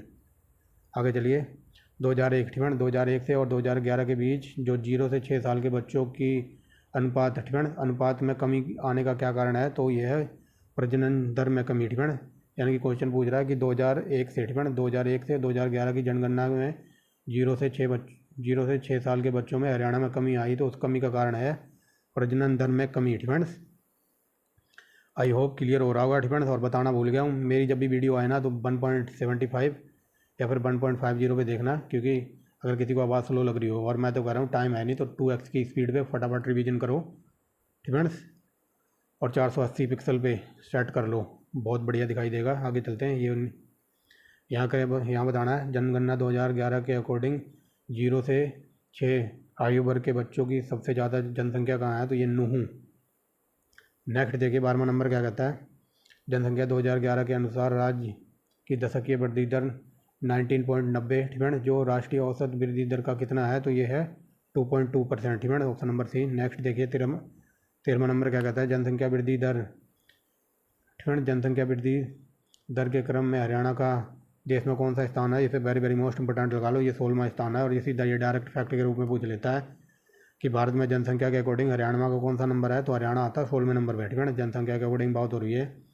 आगे देखिए यहाँ पर बताना कौन सा कथन सत्य है। ठीक है, तो सत्य के लिए हमें सबको पढ़ना होगा। तो देखिए वर्ष 2011 में हरियाणा में महिलाओं की दशकीय वृद्धि दर 21.23% थी। फ्रेंड्स इसे याद रख लेना, कई क्या पता ये डायरेक्ट ये पूछ ले कि 2011 की जनगणना के अकॉर्डिंग महिलाओं की कितनी दशकीय वृद्धि दर रही है? तो 21.23, और पुरुषों की वृद्धि दर रही है 18.75%। 2011 के अकॉर्डिंग बात हो रही है। ठीक है, आगे देखिए हरियाणा राज्य गठन के बाद। ठीक है, हरियाणा राज्य में गठन के बाद सबसे कम दशकीय वृद्धि दर वर्ष 2011 है। ठीक है, ये तीसरे में ये बताने की कोशिश कर रहा है, जब हरियाणा बना था 1966 में, तो 1966 के बाद सबसे जो दशकीय वृद्धि दर जनसंख्या में कमी आई है, तो 2011 में कम आई है। ठीक है, और उसका प्रमुख कारण क्या है? तो प्रजनन दर में कमी। ठीक है, तो ऑप्शन नंबर डी हो जाएगा अपना आंसर। ये सारे ही सही हैं। ठीक है, गलत कोई सा नहीं है। आगे चलिए 15वां क्वेश्चन क्या कहता है, तो 15वां देखिए क्या कहता है, वर्ष 2011 की जनगणना के अनुसार हरियाणा के किस जिले में जनसंख्या वृद्धि दर सबसे ज़्यादा है? तो सबसे ज़्यादा है गुरुग्राम। ठीक है, अगर ये पूछ ले सबसे ज़्यादा जनसंख्या रहती कहाँ है, तो फिर फरीदाबाद, बट यहाँ पर पूछ रहा है कि 2011 से, ठीक है, 2011 में सबसे ज़्यादा जनसंख्या दर, ठीक है, यानी कि जनसंख्या वृद्धि दर कहाँ पर हुई है? तो गुरुग्राम में। ठीक है, ऐसे ऐसे क्वेश्चन फंसा देते हैं एग्जाम में। आगे चलिए 2011 की जनगणना के अनुसार हरियाणा के किस जिले में दशकीय जनसंख्या वृद्धि दर सबसे कम है? सबसे ज़्यादा थी अभी देखा गुरुग्राम में, और सबसे कम है तो झज्जर में। ठीक है, नेक्स्ट देखिए क्या कहता है, जनसंख्या। ठीक है, जनसंख्या का अशोधित घनत्व निम्न में से किस नाम से जाना जाता है? तो अशोधित घनत्व को कहते हैं गणितीय घनत्व। ठीक है, वेरी वेरी मोस्ट इंपोर्टेंट है। आगे देखिए 18वां नंबर क्या कहता है, वर्ष 2011 की जनगणना के अनुसार हरियाणा का जनसंख्या घनत्व कितना है? ठीक है, तो ये 573 वर्ग kilometre. Very very most important है ये। ठीक है, जनघनत्व तो पता होगा ना, अभी बता देता हूँ। मान लो, ठीक है, मान लो ये करनाल का एरिया है 1 किलोमीटर का। ठीक है, तो करनाल के इस 1 किलोमीटर के एरिया में कितने लोग रहते हैं? मान लो इसमें 300 लोग रहते हैं, तो करनाल का जनघनत्व हो जाएगा 300। बट यहाँ बात हो रही है पूरे हरियाणा की। ठीक है, तो पूरे हरियाणा का मान लो ये 1 किलोमीटर का एरिया है, तो पूरे हरियाणा में इस 1 किलोमीटर के एरिया में 573 लोग रहते हैं। ठीक है, ऑप्शन नंबर हो जाएगा अपना सी। ठीक है, 573। अगर ये पूछ ले पूरे भारत में सबसे ज़्यादा जनसंख्या घनत्व कहाँ पर है, तो ये है फिर बी से बनेगा बिहार। ठीक है, बिहार में 1 किलोमीटर एरिया में 1106 आदमी रहते हैं। ठीक है, सबसे ज़्यादा बिहार का। ठीक है, याद रखेंगे। और हरियाणा में 1 किलोमीटर में 573 व्यक्ति पर किलोमीटर रहते हैं। वेरी वेरी मोस्ट इंपोर्टेंट है ये दोनों फैक्ट। बिहार का भी क्या पता बिहार में ही पूछ ले कि भारत में सबसे ज़्यादा जनसंख्या घनत्व कहाँ है, तो बिहार। ठीक है, अगर बिहार ऑप्शन में ना हो तो फिर हार्ड कांपने लग जाएंगे। दूसरे नंबर पर आता है WB, यानी कि वेस्ट बंगाल, यानी कि पश्चिम बंगाल। ठीक है, 1106 ये बिहार का है। हरियाणा का तो देख लिया 573, और ये वेस्ट बंगाल का पूछ ले तो ये 1026 ऐसा कुछ है। ठीक है, तो देख लेना, इन तीनों को तो याद ही रखना, और हरियाणा का तो ज़रूर याद होना चाहिए आपको, टिप ऑफ द टंग।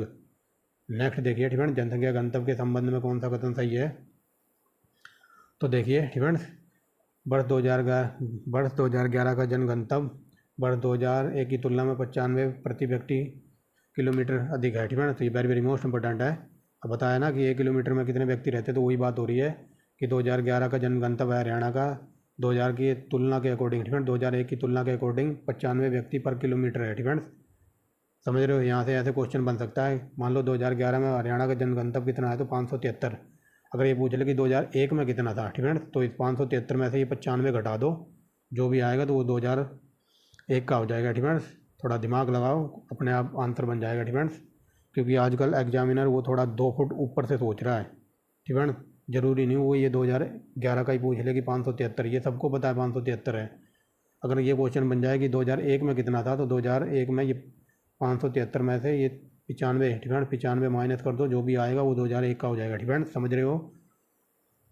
तो ये पहला सही है। ठीक है, दूसरा देखिए, जनसंख्या घनत्व की दृष्टि से हरियाणा देश में 11वें नंबर पर आता है। ये भी again very very most important सीधा फैक्ट के रूप में पूछा कई बार। आगे चलिए, हरियाणा की जनसंख्या घनत्व में सर्वाधिक वृद्धि दर 1991 से 2001 में हुई, जो कि 106 अंक की थी। ठीक है, तो ये सारे ही सही हैं, गलत कोई है नहीं। ठीक है, आगे देखिए। ठीक है, ये इतना बड़ा कैसे हो गया है। आगे चलिए। ठीक है, अगला देखिए क्या कहता है, हरियाणा के किस जिले में जनसंख्या घनत्व सबसे ज़्यादा है। तो सबसे ज़्यादा लोग कहाँ रहते हैं 1 किलोमीटर एरिया में, ये है फरीदाबाद में। ठीक है, नेक्स्ट देखिए 21 नंबर क्या कहता है,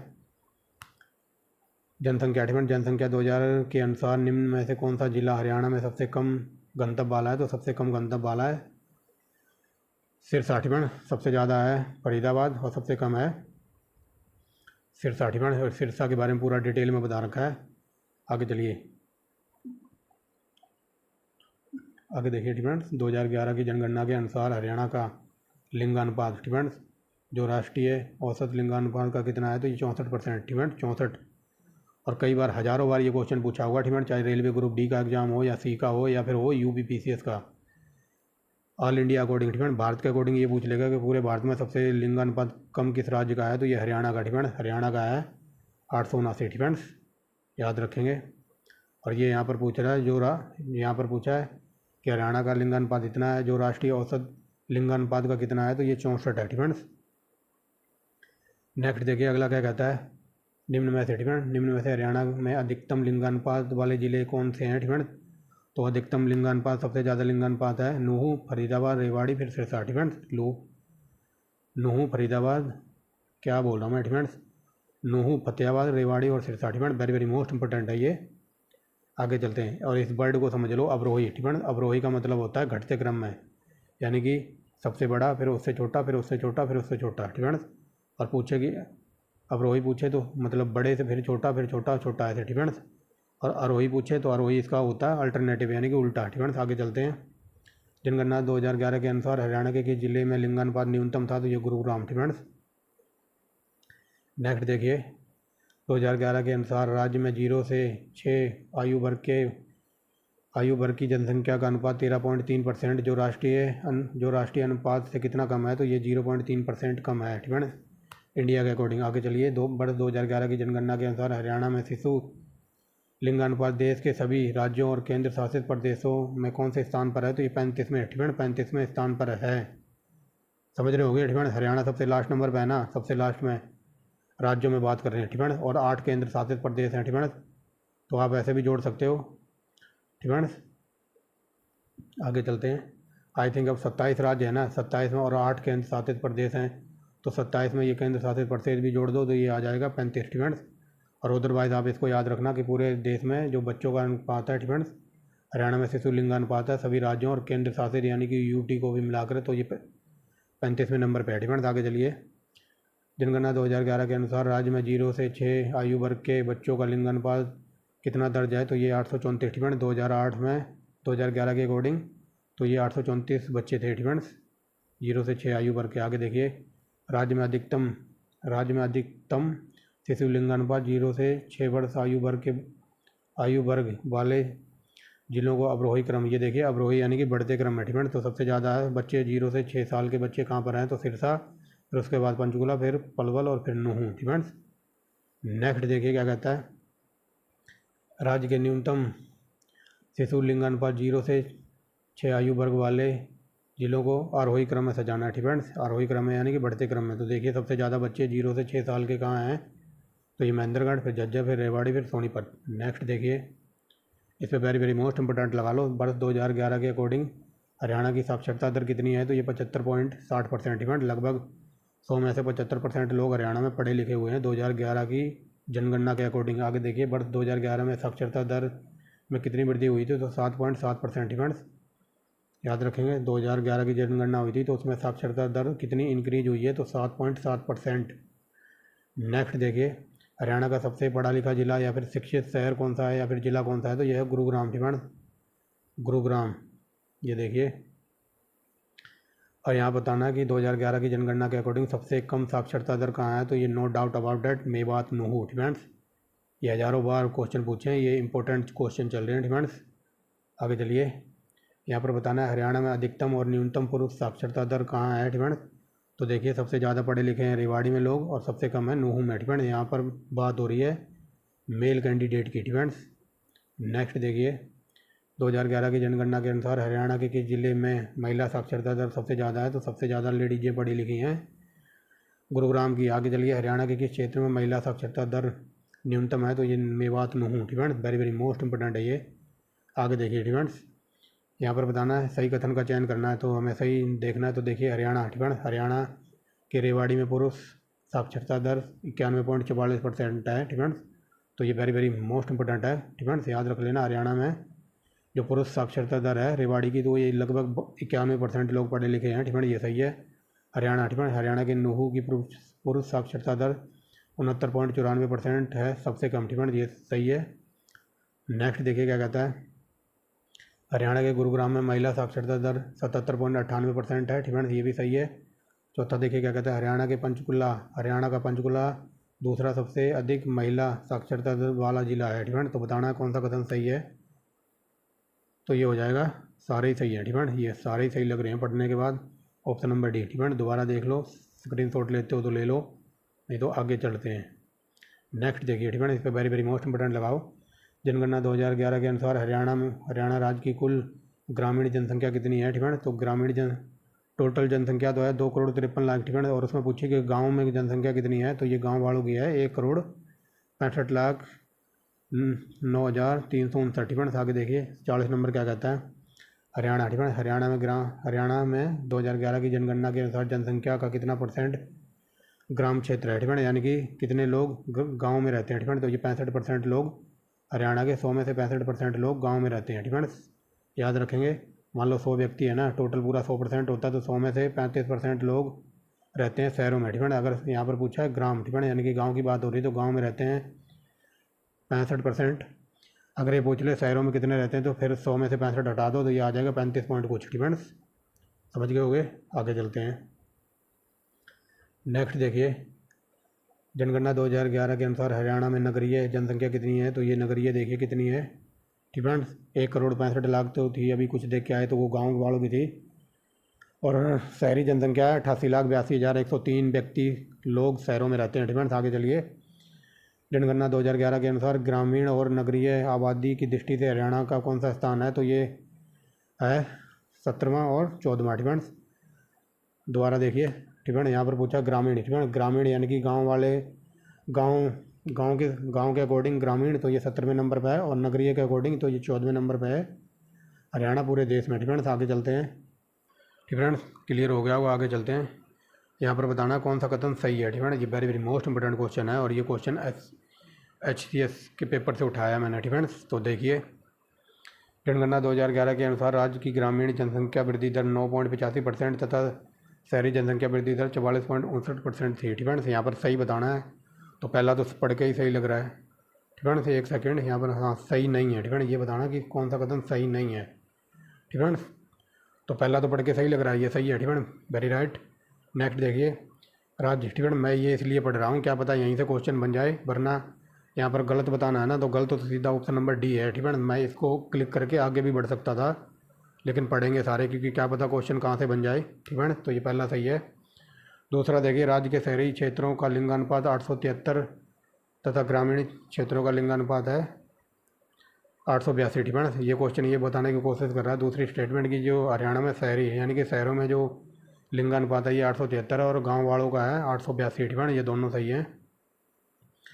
तीसरा देखिए क्या कहता है, जनगणना 2011 के अकॉर्डिंग, ठीक है, जनगणना 2011 के अनुसार सबसे ज़्यादा ग्रामीण जनसंख्या भिवानी जिले में और न्यूनतम है पंचकुला जिले में, ठीक है। ये सही है। अब देखिए, ठीक है, सबसे ज़्यादा यहाँ पर बात हुई है ग्रामीण जनसंख्या कहाँ पर है, तो भिवानी में, ठीक है, याद रखेंगे। ठीक है, क्लियर हो गया होगा। सबसे ज़्यादा ग्रामीण जनसंख्या है भिवानी में, याद रखेंगे, ठीक है। और यहाँ देखिए चौथा क्वेश्चन क्या कहता है, सबसे ज़्यादा ग्रामीण, ठीक है, सबसे ज़्यादा ग्रामीण जनसंख्या प्रतिशत वाला जिला करनाल है, ठीक है। तो यही गलत है, ठीक है। आगे चलते हैं। 2011, ठीक है, जनगणना 2011 के अनुसार राज्य की ग्रामीण जनसंख्या का दशकीय वृद्धि दर राष्ट्रीय जनसंख्या की दशकीय वृद्धि दर का कितना परसेंट था, तो ये 2.35% कम था, ठीक है। आगे चलिए। नेक्स्ट देखिए, निम्नलिखित में से कौन सा हरियाणा का 10 लाख से अधिक जनसंख्या वाला नगर है, तो 10 लाख से ज़्यादा लोग रहते हैं कहाँ पर, फरीदाबाद में, ठीक है। आगे देखिए, हरियाणा का अधिकतम जनसंख्या, ठीक है, हरियाणा की ग्रामीण अधिकतम जनसंख्या भिवानी में है, ठीक है। ये ऊपर बता दिया है।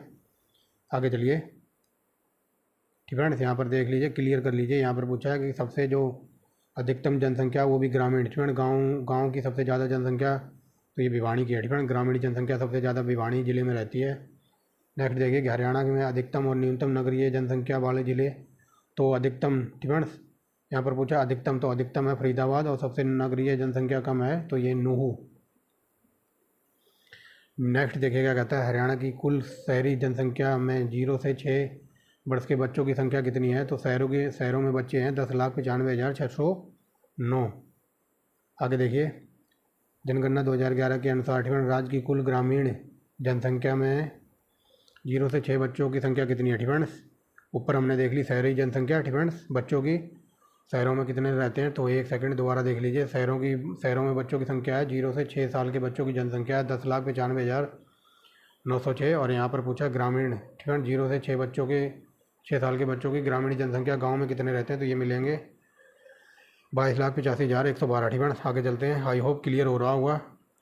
आगे चलिए, हरियाणा में शहरी और ग्रामीण बाल मृत्यु दर क्रमशः कितनी है, ठीक है। तो शहरों में है 25 और ये गांव में है 32, ठीक है। ठीक है, क्लियर हो गया हुआ। यहाँ पर पूछा है कि शहरी और ग्रामीण बाल मृत्यु दर कितनी है, तो ये 25 है शहरों की और 32 है गांव की, ठीक है। नहीं समझे अभी बता देता हूँ। मान लो एक साल में 1000 बच्चे पैदा हुए ना, तो यहाँ पर प्रति हज़ार, ठीक है। तो शहरों में 1000 बच्चे पैदा हुए तो 1000 में से शहरों में 25 बच्चे मर जाते हैं, ठीक है, या तो डिलीवरी के टाइम या फिर थोड़े दिनों बाद मर जाते हैं, ठीक है। और गांव की जनसंख्या ये है, जो गांव का है 32, ठीक है। मान लो गांव में 1000 बच्चे एक साल में पैदा होते हैं तो 1000 में से 32 बच्चे खुदा को प्यारे हो जाते हैं, ठीक है, मर जाते हैं किसी वजह से, कोई बीमारी से या फिर टाइम पे कुछ ट्रीटमेंट ना मिलने से, ठीक है। क्लियर हो गया होगा। इस पर वेरी वेरी मोस्ट इंपॉर्टेंट लगा लो, हरियाणा में सबसे ज़्यादा रहते हैं हिंदू, ठीक है। अगर ये पूरे इंडिया के अकॉर्डिंग पूछ ले तो हिंदू सबसे ज़्यादा हैं इंडिया के अकॉर्डिंग, और हरियाणा में भी हिंदू सबसे ज़्यादा हैं।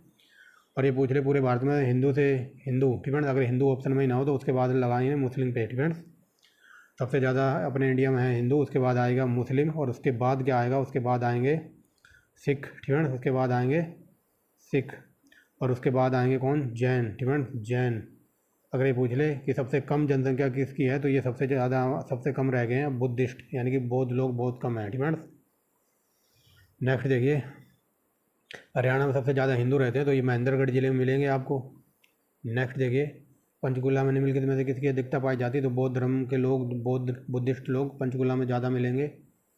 ईसाई, ठीक है। हरियाणा में ईसाई समुदाय का लिंगानुपात कितना है, तो यार 918, ठीक है। आगे चलिए, हरियाणा में किस समुदाय का साक्षरता दर सबसे ज़्यादा है, तो सबसे ज़्यादा पढ़े लिखे लोग हैं जैन।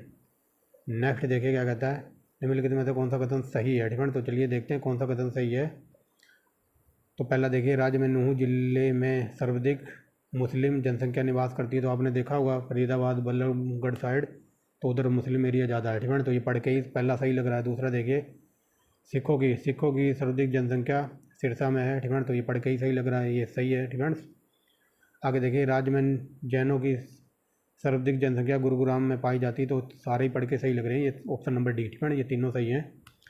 नेक्स्ट देखिए, 2011 की जनगणना के अनुसार हरियाणा की कुल आबादी का कितना प्रतिशत भाग कार्यशील समूह में, ठीक है, यानी कि कितने परसेंट लोग कार्यशील में लगे हुए हैं, तो ये कार्य में लगे हुए हैं 35.17% लोग। आगे देखिए, हरियाणा की जनगणना 2011 के अनुसार कार्यशील समूह के कितने परसेंट लोग गाँव में निवास करते हैं, तो ये 35.17% लोग तो कार्यशील में लगे हुए हैं, तो यही 35.17 में से कितने लोग गाँव में निवास करते हैं, तो ये 67.63%, ठीक है। अब ये मत कहना कि यहाँ तो आप बता रहे हो 35-17, ठीक है, तो ये 35-17 या कुछ भी वैल्यू हो, ठीक है, मान लो ये 35% है ना, तो ये अपने आप में 100% वैल्यू है, तो इस 35% का 100% वैल्यू है ये, और इस 35 का 100% ये आएगा, ठीक है, समझ गए होगे।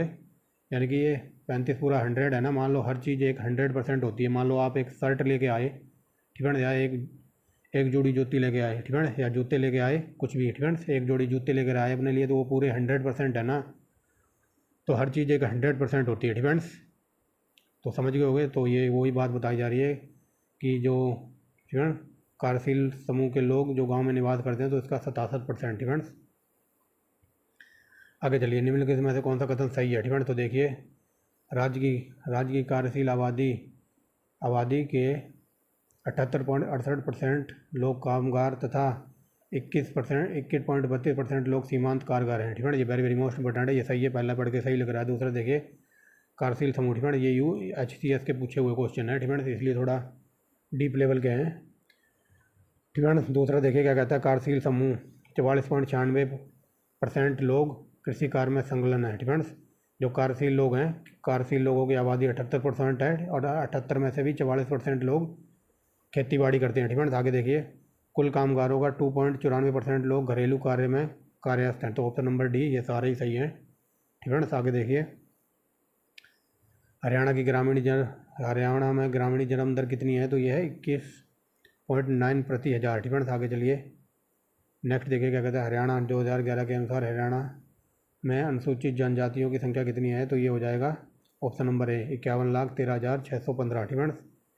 ये वेरी वेरी मोस्ट इंपॉर्टेंट है। आगे देखिए, 2011 की जनगणना के अनुसार अनुसूचित जातियों की जनसंख्या भारत की अनुसूचित जनजातियों का कितना परसेंट है, तो बताइए, हरियाणा में है ये 2.5%, ठीक है।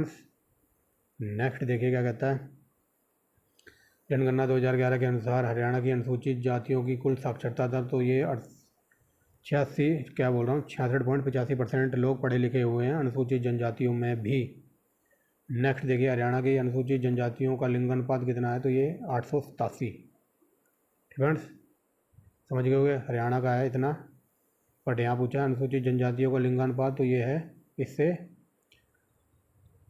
थोड़ा ज़्यादा, ठीक है। आगे चलते हैं, हरियाणा के किस जिले में जनगणना 2011 के अनुसार अनुसूचित जनजातियों की संख्या सबसे ज़्यादा है, तो हिसार में सबसे ज़्यादा अनुसूचित जनजाति के लोग रहते हैं। आगे चलिए, निम्नलिखित में से किस राज्य में किस ठीक है, निम्नलिखित में से राज्य के किस जिले में अनुसूचित जनजातियों की संख्या न्यूनतम है, ठीक है, सबसे ज़्यादा तो हिसार में और सबसे कम है मेवात। नेक्स्ट देखिए, हरियाणा, ठीक है, हरियाणा में जन्म एवं मृत्यु दर से संबंधित कौन सा कथन सही है, ठीक है, तो कौन सा कथन सही है, तो आंसर आपको दिख रहा होगा। तो देखिए, हरियाणा की जन्म दर है तो 20.5, ठीक है, 20.5% प्रति शिशु प्रति हज़ार, ठीक है। हरियाणा की मृत्यु दर है 5.8% प्रति हज़ार। हरियाणा का बाल मृत्यु दर है तो 30 प्रति हज़ार, ठीक है। वेरी वेरी मोस्ट इंपॉर्टेंट है, खासकर इसको तो याद रखना ना कि हरियाणा में जो बच्चे पैदा होते हैं 100 में से 30 मर जाते हैं, या फिर 1000 में से 300, ठीक है, ऐसे याद रखना। तो ये हो जाएगा ऑप्शन नंबर डी, ठीक है। तो A1 क्वालिटी की वीडियो देखने के लिए इस चैनल का नाम याद रख सकते हैं, ठीक है। ये हमारी जनगणना कंप्लीट होगी। अब चलते हैं आगे। अब हम देखेंगे हरियाणा के जो खेल कूद पुरस्कार वगैरह हैं, क्योंकि यहाँ से क्वेश्चन बनता ही बनता है, ठीक है। तो ये very very most important topic है, तो तीव्र गति से ही चलेंगे, ठीक है। तो चलिए, हरियाणा का लोकप्रिय खेल कौन सा है, ठीक है, लोकप्रिय खेल है मुक्केबाजी, वेरी वेरी मोस्ट इंपॉर्टेंट, ठीक है। अब ये मत कहना कि कुछ लोग अभी बोलने लगे कि कबड्डी है, ठीक है, कुश्ती है, कबड्डी है, ठीक है, वो हम आगे देखेंगे। बट यहाँ ये पूछा है लोकप्रिय खेल, यानी कि सबसे ज़्यादा पसंद किसको करते हैं, तो मुक्केबाजी, ठीक है। नेक्स्ट देखिए, ये वेरी वेरी मोस्ट इंपॉर्टेंट लगाओ, हरियाणा के किस जिले, ठीक है, हरियाणा के किस जिले को भारत का मिनी क्यूबा, ठीक है, मिनी क्यूबा यानी कि भिवानी की बात हो रही है, मिनी क्यूबा कहा जाता है क्योंकि इस क्षेत्र से बड़े संख्या में मुक्केबाज आते हैं, ठीक है। तो हरियाणा का मिनी क्यूबा कहा जाता है भिवानी को, ठीक है, से याद रखेंगे, ठीक है। आगे देखते हैं, ठीक है। तो आंसर इसका यहाँ थोड़ा प्रिंटिंग मिस्टेक है, यहाँ आना था भिवानी, ठीक है। भिवानी। ठीक है, ये मुक्केबाजी गलत लिख दिया है।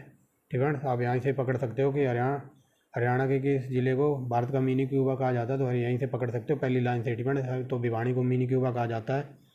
और यहाँ से A1 क्वालिटी के बॉक्सिंग यानी कि बॉक्सर निकलते हैं। ठीक है, तो समझ गए होगे।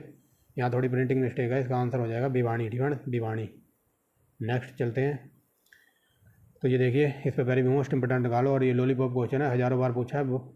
बॉक्सर विजेंद्र का जन्म हुआ था तो ये भिवानी में हुआ था। ठीक है, आगे देखिए, मुक्केबाज मनोज कुमार को अर्जुन पुरस्कार कब मिला था, तो ये 2014 मिला था। Very very most important. आगे देखिए, विकास यादव। ठीक है, विकास यादव का नाम किस खेल से संबंधित है, तो विकास यादव मुक्केबाज हैं। ठीक है, यानी कि बॉक्सर हैं। आगे चलिए, निम्न में से। ठीक है, निम्न में से कॉमनवेल्थ खेलों में सबसे कम उम्र में स्वर्ण पदक जीतने वाला खिलाड़ी कौन सा था, तो ये था गौरव सोलंकी। ठीक है, नेक्स्ट देखिए, हवा सिंह। ठीक है, ये वेरी वेरी मोस्ट इंपॉर्टेंट लगाओ। हवा सिंह ने किस वर्ष 1966 और 1970 में लगातार एशियन खेलों में स्वर्ण पदक निम्नलिखित में से किस खेल में जीता था, तो ये मुक्केबाजी में। ठीक है, वेरी वेरी मोस्ट इंपॉर्टेंट।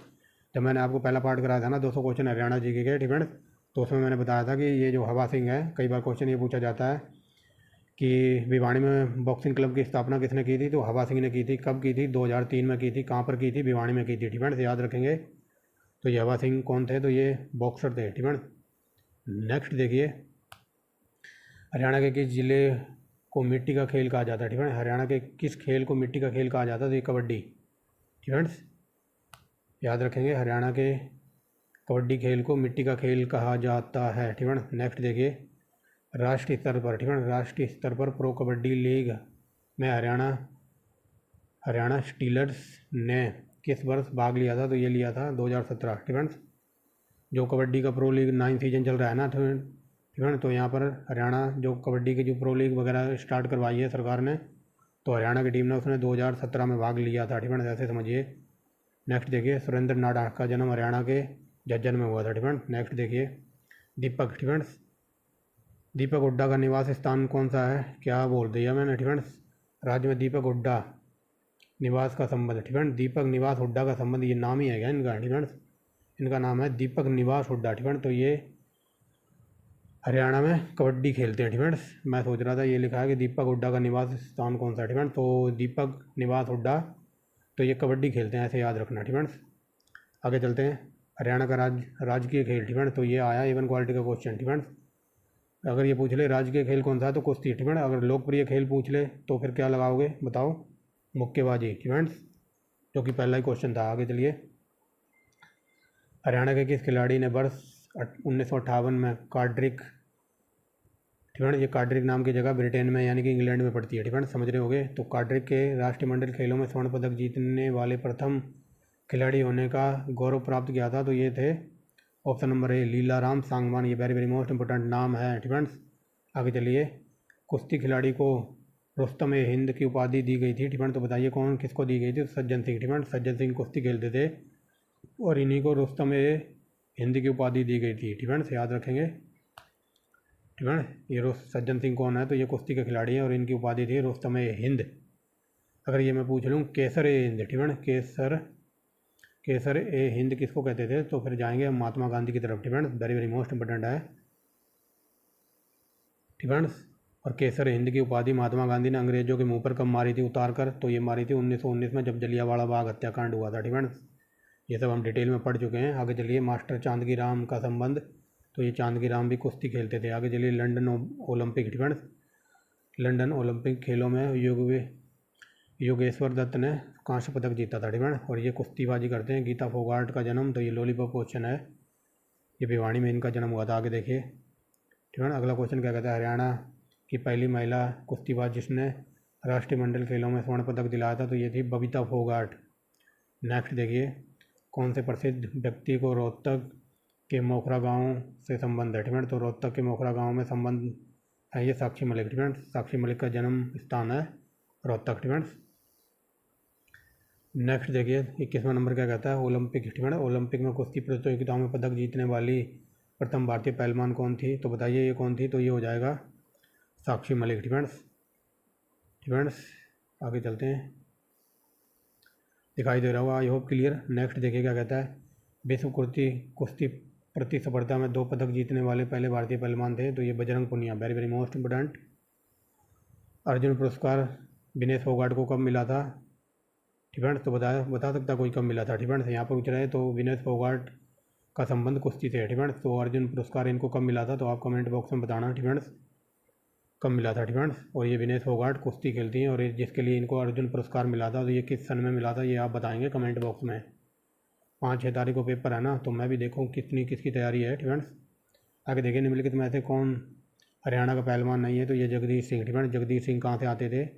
तो कोई बता सकता है? ये थे उत्तर प्रदेश के मेरठ से। ठीक है, बाकी अनिल कुमार, रमेश कुमार और ये सुशील कुमार, ठीक है, ये सारे हरियाणा के हैं। और ये जगदीश सिंह आई थिंक मेरठ के हैं, उत्तर प्रदेश के। ठीक है, और ये सुशील कुमार इस टाइम बंद हैं दिल्ली की तिहाड़ जेल में।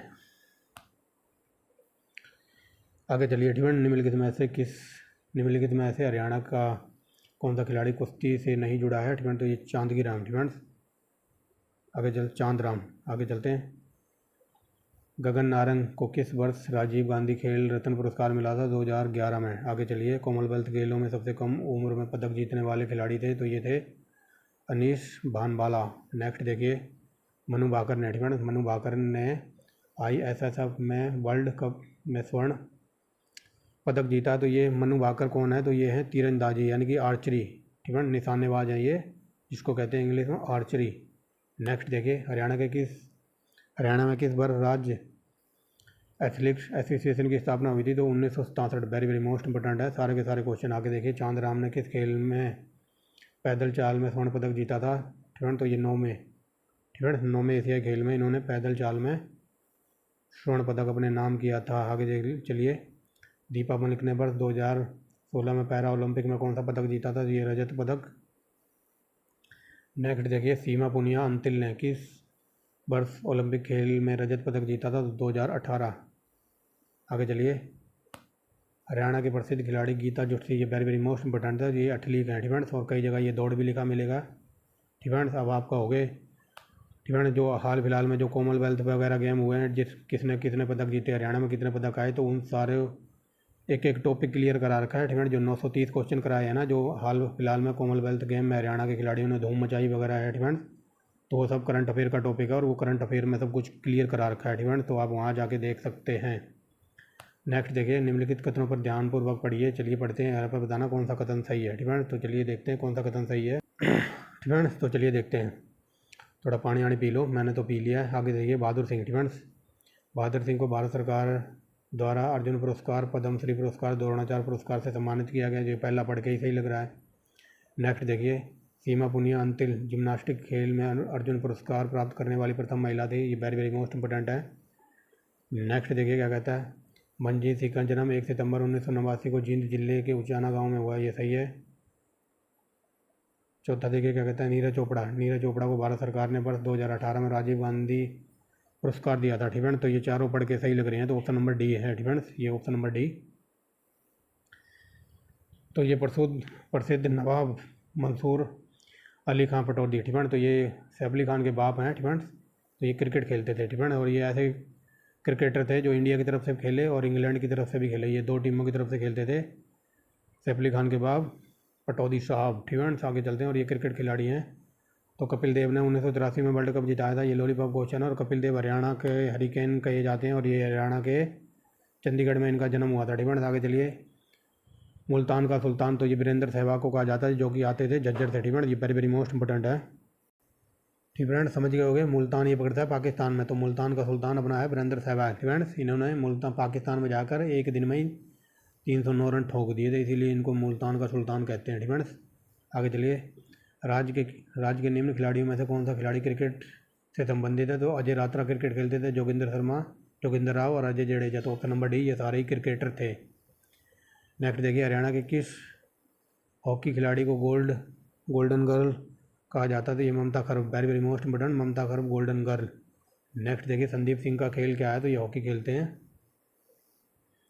आगे देखिए, सरदार सिंह को पद्मश्री अवार्ड कब दिया था? तो ये 2015 में मिला था सरदार सिंह को पद्मश्री अवार्ड। आगे चलिए, यहाँ पर बताना कौन सा सुमेलित है। ठीक है, तो ये सुमन बाला हॉकी खेलती हैं, बाकी सारे गलत हैं। ये गलत है। ठीक है, ये गलत है। ठीक है, सुमन बाला हॉकी खेलती हैं, यही सही है। आगे चलिए। हरियाणा रानी रामपाल, तो रानी रामपाल हॉकी की कप्तान है, no doubt about that, hockey खेलती हैं। ठीक है, आगे चलिए। प्रीतम रानी सिवाज तो ये हॉकी खोलती हैं, ठीक है। प्रीतम रानी सिवाज भी हॉकी खेलती हैं। आगे चलिए अगला देखिए, ठीक है। हरियाणा फुटबॉल संघ द्वारा किस वर्ष पैनासोनिक इंडिया लिमिटेड के सहयोग से महर्षि दयानंद यूनिवर्सिटी रोहतक में फुटबॉल अकेडमी की स्थापना की गई थी? तो ये 2012, ठीक है। ऑप्शन नंबर सी।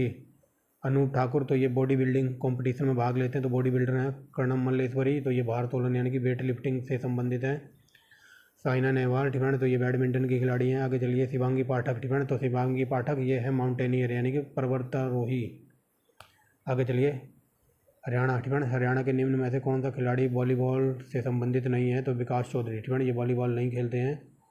बल्लू, बलकार चौहान और दलेल ये सारे हैं वॉलीबॉल के खिलाड़ी। बाकी बलकार सिंह, ठीक है, बाकी विकास चौधरी ये वॉलीबॉल नहीं खेलते हैं, ठीक है। आगे चलिए विकास चौधरी आई थिंक मुक्केबाज हैं। आगे चलिए संतोष यादव और अनीता कुंडू, तो ये है माउंटेनियर यानी कि पर्वतारोही, ठीक है। आगे चलिए हरियाणा के सतीश कुमार का खेल कौन सा है? तो ये जूडो हैं, जोड़ो खेलते हैं, ठीक है, यानी कि जूडो कराटे। आगे चलिए हरियाणा का कौन सा खिलाड़ी बास्केटबॉल से संबंधित है? Ajmer Singh, very very most important.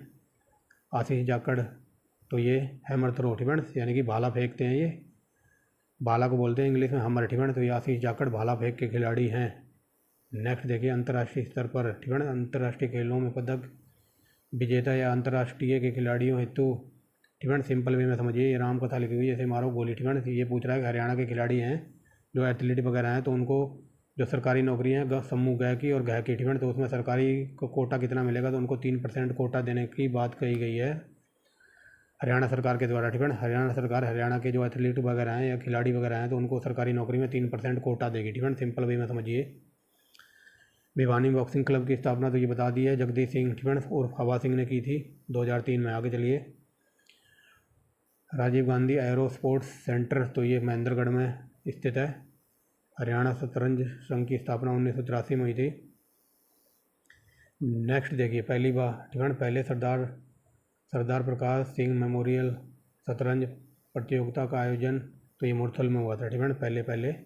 आगे देखिए हॉकी हरियाणा एसोसिएशन की स्थापना 2009 में हुई थी। आगे देखिए हरियाणा क्रिकेट एसोसिएशन राज्य में कौन से क्रिकेट टूर्नामेंट का आयोजन कराएगा? तो अंडर 13, 17, 19, ऑप्शन नंबर डी ये सारे करवाएगा, ठीक है। हरियाणा कबड्डी एसोसिएशन की संख्या कितनी है? तो ये 2। आगे देखिए हरियाणा स्पोर्ट डेवलपमेंट फंड का गठन किसकी अध्यक्षता में किया जाता है? तो ये मुख्यमंत्री की अध्यक्षता में, ठीक है। आगे चलिए यहाँ पर बताना कौन सा कथन गलत है, ठीक है। तो चलिए देखिए कौन सा कथन गलत है। तो ऑप्शन नंबर बी देखिए हरियाणा खेल प्राधिकरण का अध्यक्ष खेल मंत्री होता है, ठीक है, तो ये गलत है, ठीक है। बाकी ये सही है। हरियाणा सरकार ने मार्च 2016 में राज्य खेल और शारीरिक उपयुक्तता प्राधिकरण का गठन के लिए सूचना जारी की थी, ये सही है, ठीक है। ये गलत ढूंढना था, तो ऑप्शन नंबर बी गलत है, क्योंकि हरियाणा के खेल प्राधिकरण का अध्यक्ष खेल मंत्री नहीं होता, ठीक है। आगे चलिए यह राज्य में खेल परीक्षण को आवश्यक मानकों के रूप में विकसित किया जाता है, ठीक है, और इसका मुख्यालय पंचकुला में है, ठीक है, तो ये भी गलत था, ठीक है। आगे चलिए हरियाणा के किस जिले में नाहर सिंह स्टेडियम है? ये वेरी वेरी मोस्ट इंपॉर्टेंट है और लॉलीपॉप क्वेश्चन है, कई बार पूछा है। तो ये फरीदाबाद में, ठीक है, और ये पूछ ले नाहर की जगह कई जगह ये मयूर भी लिखा मिलेगा आपको, ठीक है। ये देखिए नाहर सिंह स्टेडियम को पहले क्या नाम से जानते थे? तो ये देखिए मयूर, ठीक है, जो अभी बताया है। द्रोणाचार्य स्टेडियम, तो ये नेहरू स्टेडियम, ठीक है, द्रोणाचार्य स्टेडियम को नेहरू स्टेडियम के नाम से भी जाना जाता है, ठीक है, वेरी वेरी मोस्ट इंपॉर्टेंट है ये। आगे देखिए राजीव गांधी स्पोर्ट कॉम्प्लेक्स बाद चौधरी बंसीलाल स्टेडियम, तो ये रोहतक में पड़ता है। नेक्स्ट देखिए हरियाणा में खेलों को प्रोत्साहन देने के लिए कौन सी योजना चलाएंगी, ठीक है, तो सरकारी योजना है प्रशिक्षण देना, सरकारी खेल स्टेडियम बनाना, खेल संस्थाओं को अनुदान देना, तो ऑप्शन नंबर डी ये सारी योजनाएं हरियाणा सरकार चला रही है खेलों को बढ़ावा देने के लिए, ठीक है। आगे चलिए राज्य में, ठीक है, राज्य के कितने जिलों में जिला स्तरीय खेल परिसर अवस्थित है? तो 21 जिलों में, ठीक है। आगे चलिए राजीव गांधी खेल परिसर, तो ये रोहतक में है। नेक्स्ट देखिए हरियाणा साहिक खेल, ठीक है, हरियाणा साहित्य खेल अकादमी का गठन की अधिसूचना कब जारी हुई थी? तो 4 जनवरी 2016। आगे चलिए रोमांच, ठीक है, रोमांच खेल अकादमी कहाँ स्थापित है? तो ये है मोरनी में, ठीक है, रोमांच खेल अकादमी मोरनी में है, ठीक है, और कई जगह ये आपको लिखा मिलेगा एडवेंचर स्पोर्ट अकेडमी, तो ये की बात है मोरनी में, ठीक है। आगे चलिए भारतीय खेल प्राधिकरण द्वारा राज्य के जिले में परीक्षण तथा उत्कृष्टता केंद्र बनाया जाएगा तो ये कुरुक्षेत्र, सोनीपत और हिसार में। ठीक है, ऑप्शन नंबर डी इन सब जगह बनेगा। आगे चलिए, साई या फिर बोल दो SAI। ठीक है, साई ट्रेनिंग सेंटर और उत्कृष्टता केंद्र सोनीपत के अंतर्गत किसका प्रशिक्षण दिया जाएगा? तो सोनीपत में ट्रेनिंग दी जाएगी कबड्डी, हॉकी, जूडो की। ठीक है, आगे चलिए, और यहाँ बता रहा है साई प्रशिक्षण और उत्कृष्टता केंद्र हिसार में किस खेल की प्रशिक्षण दी जाएगी? तो हिसार में मुक्केबाजी सिखाई जाएगी। ठीक है, ये साई के अकॉर्डिंग बात हो रही है। ठीक है, अगर सोनीपत की बात करें तो सोनीपत वाले क्या क्या सिखाएंगे साई के अकॉर्डिंग? तो ये कबड्डी, हॉकी, जूडो। ठीक है, ऑप्शन नंबर डी।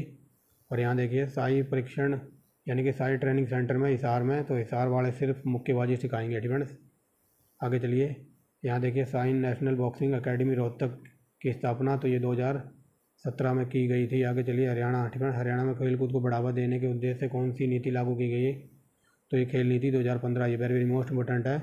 2015 के, ठीक है, हरियाणा की जो खेल नीति थी तो 2015 में किसको शामिल नहीं किया गया था? तो खेल नीति में। तो चलिए देखते हैं, राज्य के कुछ नागरिकों। ठीक है, ये कुछ वर्ड यहाँ दुखी कर रहा है। ठीक है, जहाँ ये कुछ केवल वर्ड लग जाए ना तो समझ लेना वहाँ काम गड़बड़ है। ठीक है, जहाँ ये किंतु परंतु कुछ सबसे ज़्यादा, ठीक है, ऐसे वर्ड लग जाए ना तो समझ लेना वहाँ 95% क्वेश्चन गलत होता है। तो ये देखिए, राज्य के, ठीक है, राज्य के कुछ नागरिकों को, कुछ का कोई मतलब नहीं है यहाँ पे। ठीक है, तो इसी वजह से ये क्वेश्चन गलत है और हमें गलत ही बताना था। तो देखिए, राज्य के कुछ नागरिकों को खेलों में भाग लेने का अवसर प्रदान करना, तो कुछ का यहाँ कोई मतलब नहीं है। ठीक है, इसी वजह से ये क्वेश्चन गलत है और हमको गलत ही बताना था। ठीक है, बाकी आप पढ़ लेना।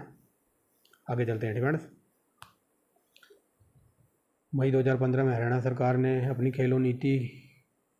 खेल नीति में किसको शामिल किया था? ठीक है, तो ये था डिफा लिप्स खेल को शामिल किया है। ठीक है, 2015 की जो खेल नीति थी उसमें।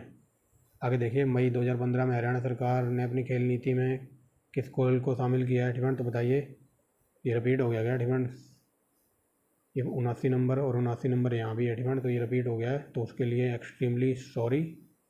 नेक्स्ट देखते हैं। ठीक है, सिंपल वे में समझिए, जो अनिल विज है ना, हरियाणा के जो गब्बर कहे जाते हैं, या फिर, ठीक है, हरियाणा के जो स्वास्थ्य मंत्री वगैरह हैं, तो उन्होंने ये घोषणा की थी कि 2015-16 में ये घोषणा की थी कि जो भी ओलंपिक खेलों में स्वर्ण पदक लेके आएगा तो उसको 6 करोड़ राशि मिलेगी। ठीक है, याद रखना, कई बार पूछ लेता है कि ओलंपिक में स्वर्ण पदक विजेता को कितनी राशि मिलेगी? तो ओलंपिक में गोल्ड लाओगे 6 करोड़, कांस्य यानी कि चांदी का लाओगे 4, और क्या कहते हैं, कांस्य लाओगे। ठीक है, कांस्य लाओगे तो आई थिंक 2.5 करोड़ है। ठीक है, 2.5 करोड़।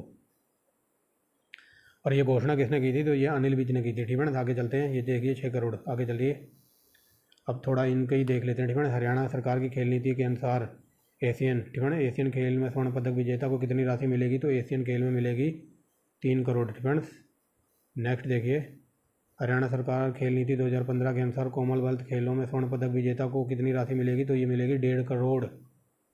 नेक्स्ट देखिए, और ओलंपिक में स्वर्ण पदक जीतोगे। ठीक है, तो चलिए देखिए, हरियाणा सरकार की खेल नीति 2015 के अनुसार युवा ओलंपिक में स्वर्ण पदक जीतने वाले खिलाड़ी को कितने रुपए मिलेंगे? तो युवा ओलंपिक में मिलेंगे 10 लाख। नेक्स्ट देखिए, खेल नीति। ठीक है, खेल नीति 2015 के अनुसार राष्ट्रीय प्रतियोगिता में स्वर्ण पदक जीतने वाले खिलाड़ी को राज्य सरकार की तरफ से कितनी राशि मिलेगी? तो ये मिलेगी 3 लाख। ठीक है, ये इंपॉर्टेंट क्वेश्चन चल रहे हैं। आगे देखिए, ठीक है, खेल नीति 2015 के अनुसार राष्ट्रीय स्तर पर केसरी दंगल, ठीक है, राष्ट्रीय स्तर पर जो दंगल वगैरह होते हैं, तो दंगल में अगर आपने गोल्ड मेडल जीता तो आपको सरकार देगी 31,000। नेक्स्ट देखिए, लंदन ओलंपिक। ठीक है, लंदन ओलंपिक में भारत ने कुल कितने पदक जीते? तो 6। 86 नंबर देखिए, रियो ओलंपिक 2016 में हरियाणा के किस खिलाड़ी ने कहाँ से पदक जीता था? तो ये साक्षी मलिक। नेक्स्ट देखिए, 18वें, ठीक है, 18वें एशियाई खेल 2018 कहाँ आयोजित हुए थे? तो ये हुए थे इंडोनेशिया। ठीक है, और इंडोनेशिया की राजधानी है जकार्ता। ठीक है, इंडोनेशिया की राजधानी है जकार्ता, और क्या कहते हैं, जापान की राजधानी है टोक्यो। ठीक है, और कई बार HCS वगैरह या फिर UP PCS में पूछ लेता है कि जो जापान की राजधानी टोक्यो है, ये सबको पता है, लेकिन ज़रा ये बता दो ये कौन से द्वीप पर है। ठीक है, तो फिर हार्ड कांपने लग जाएंगे। ठीक है, तो UP PCS का पूछा हुआ क्वेश्चन बता रहा हूँ कि जो जापान की राजधानी टोक्यो है तो ये होन्शु द्वीप पर है। ठीक है, होन्शु द्वीप। ठीक है, होन्शु, क्यूशु, कोट्यो, ये एरिया जापान के 4-5 द्वीप हैं। ठीक है, इस जापान पे मैं 1 घंटा लेक्चर दे सकता हूँ। ठीक है, जापान की राजधानी टोक्यो है, होन्शु द्वीप पर है। जापान में फ्यूजियामा ज्वालामुखी है। ठीक है, और जापान को उगते सूरज का देश कहा जाता है। जापान का निक नेम है निप्पन। ठीक फ्रेंड्स, और क्या बता दूँ इसके बारे में। ठीक फ्रेंड्स, और जो सुनामी बर्ड है ये जापानी बर्ड है। ठीक फ्रेंड्स, कई बार पूछ लेता है कि सुनामी बर्ड कहाँ से आया है, तो ये जापान से आया है। ठीक फ्रेंड्स, और एक बात याद रखना जापान के बारे में। ठीक फ्रेंड्स, जापान में जो तूफान वगैरह आते हैं, जैसे अपने इंडिया में बोलते हैं ना कि चक्रवात आया। ठीक फ्रेंड्स, ये चक्रवात आता है अपने इंडिया में, और जापान में जो तूफान आते हैं तो उनको कहते हैं टाइफून। ठीक फ्रेंड्स, टाइफून याद रखेंगे। आगे चलते हैं। 18वें एशियाई खेल में राज्य के किन खिलाड़ियों ने पदक जीता था, तो ये भी गए विनेश फोगाट, बजरंग पुनिया, रानी रामपाल, इन सब ने पदक जीते थे। नेक्स्ट देखिए क्या कहता है। एशियन साउथ एशियन गेम्स 2019 में भारत में कुल कितने पदक जीते थे, 312। हरियाणा सरकार द्वारा दिया जाने वाला सर्वोच्च खेल सम्मान फ्रेंड, तो ये भीम अवार्ड है, और इस पर वेरी वेरी मोस्ट इंपॉर्टेंट लगा लो, जितनी बार लगाया जा सके। फ्रेंड्स, हरियाणा के भीम पुरस्कार की शुरुआत तो ये 2001 में की गई थी। फ्रेंड्स, बांटने स्टार्ट हुए थे 2001 में। नेक्स्ट देखिए राज्य के। फ्रेंड्स, राज्य में किस खिलाड़ी को महाराणा प्रताप अवार्ड प्रदान किया जाता, तो महाराणा प्रताप अवार्ड दिया जाता है तो जो जीवन भर खेलों को बढ़ावा देने में, ठीक है, जो जीवन भर खेलों को बढ़ावा देने में समर्थन करे गवर्नमेंट का, उनको दिया जाता है। आगे चलिए डॉक्टर, ठीक है, डॉक्टर राधा कृष्ण अवार्ड किसे दिया जाता है, तो ये पीटीआई को, जो स्कूलों में पीटी सिखाते हैं तो उनको राधा कृष्ण अवार्ड मिलता है। नेक्स्ट देखिए हरियाणा के सोनीपत जिले में जन्मे मेजर होशियार सिंह को किस वर्ष भारत सरकार ने परमवीर चक्र दिया था, तो ये दिया था, बताइए किस वर्ष, तो ये हो जाएगा 72। ठीक है। नेक्स्ट देखिए कहा है ना कुछ भी छूटेगा नहीं। आगे चलिए भारत सरकार द्वारा वीर चक्र से किसे सम्मानित किया गया है, तो वीर चक्र मिला रूपचंद को, सूबेदार शिवोचंद को और हवलदार लक्ष्मीचंद को। ऑप्शन नंबर डी, इन सबको मिला है वीर चक्र। आगे चलिए हरियाणा सरकार द्वारा कृषि के क्षेत्र में उत्कृष्ट कार्य करने के लिए कौन सा पुरस्कार दिया जाता है, तो ये दिया जाता है जन नायकी देवीलाल पुरस्कार, कृषि रत्न पुरस्कार, तो ऑप्शन नंबर सी। ठीक है, ये दोनों दिए जाते हैं। आगे चलिए अगला क्या कहता है, कृषि रत्न पुरस्कार के अंतर्गत कौन सा रत्न प्रदान किया जाता है, तो कृषि की रत्न पुरस्कार के तहत मशरूम रत्न मिलता है, फूल रत्न। तो चलिए फ्रेंड्स, ब्रेक के बाद स्वागत है। गला बिल्कुल बैठ गया है बोल बोल के, ठीक है, लगभग 50 मिनट हो गए हैं बोलने जा रहा हूँ फ्रेंड्स। तो चलिए यहाँ थे ना हम, कृषि रत्न के तहत क्या क्या सरकार रत्न प्रदान करती है, तो मत्स्य रत्न यानी कि मछली रत्न, फूल रत्न और मशरूम रत्न, तो ऑप्शन नंबर डी। ठीक है, ये देखिए A1 क्वालिटी का क्वेश्चन है। हरियाणा युवा विज्ञान रत्न पुरस्कार की राशि कितनी है, तो 1 लाख। ठीक है, 1 लाख। नेक्स्ट देखिए हरियाणा विज्ञान रत्न पुरस्कार की राशि कितनी है, तो ये 4 लाख। ठीक है, क्लियर नहीं हुआ ना, यहाँ देखिए यहाँ लिखा है हरियाणा विज्ञान रत्न पुरस्कार के अंतर्गत 4 लाख रुपए राशि मिलेगी, और यहाँ लिखा है कि हरियाणा युवा विज्ञान, ठीक है, तो युवा विज्ञान में 1 लाख, यानी कि एक युवा को 1 लाख, और यहाँ पूछा हरियाणा विज्ञान, तो विज्ञान में मिलेगी 4 लाख। आई होप क्लियर हो गया होगा अब। नेक्स्ट देखते हैं, ठीक है, पशुधन विकास पुरस्कार के अंतर्गत 25 किलो से अधिक दूध दर्ज कराने वाली मुर्रा भैंस, ठीक है, यानी कि ये क्वेश्चन बताया जा रहा है कि अब मान लो किसी के पास मुर्रा भैंस है और वो मुर्रा भैंस 25 किलो से अधिक दूध देती है, ठीक है, तो मुर्रा भैंस के मालिक को 30,000 रुपये मिलेंगे। ये कंपटीशन वगैरह होता हुआ हरियाणा में कहीं, ठीक है, तो वही बात बताई जा रही है। ये देखिए पशुधन विकास पुरस्कार के अंतर्गत 25 किलो से अधिक दूध दर्ज कराने वाली मुर्रा भैंस के मालिकों को सरकार 30,000 रुपये देती है। नेक्स्ट देखिए निम्न कथनों को विचारपूर्वक पढ़ें, ध्यानपूर्वक पढ़ें और सही उत्तर का चयन करें। तो चलिए सही उत्तर का चयन कर देते हैं। देखिए शिक्षक, ठीक है, शिक्षक पुरस्कार 2 वर्ग प्राथमिक अध्यापक तथा माध्यम अध्यापकों को प्रदान किया जाता है। ये सही है, ठीक है, पढ़ के ही सही लग रहा है कि शिक्षक पुरस्कार है तो 2 वर्ग प्राथमिक अध्यापक और माध्यमिक अध्यापक को दिया जाता है, पढ़ के ही सही लग रहा है। दूसरा देखिए इस सम्मान में सम्मानित टीचरों को 21,000 की नकद राशि और प्रशस्ति पत्र मिलता है, ठीक है, जिसको टीचरों को अवार्ड मिलता है तो उन्हें 21,000 रुपये मिलते हैं और एक प्रशस्ति पत्र दिया जाता है। आगे चलिए इसके अंतर्गत शिक्षक को नौकरी, ठीक है, शिक्षक को सरकारी नौकरी की अवधि को 2 वर्ष बढ़ाने का प्रावधान किया जाता है। ठीक है, समझ गए होंगे, तो ये सारे ही सही हैं, ये देख लीजिए। ठीक है, दोबारा बता देता हूँ।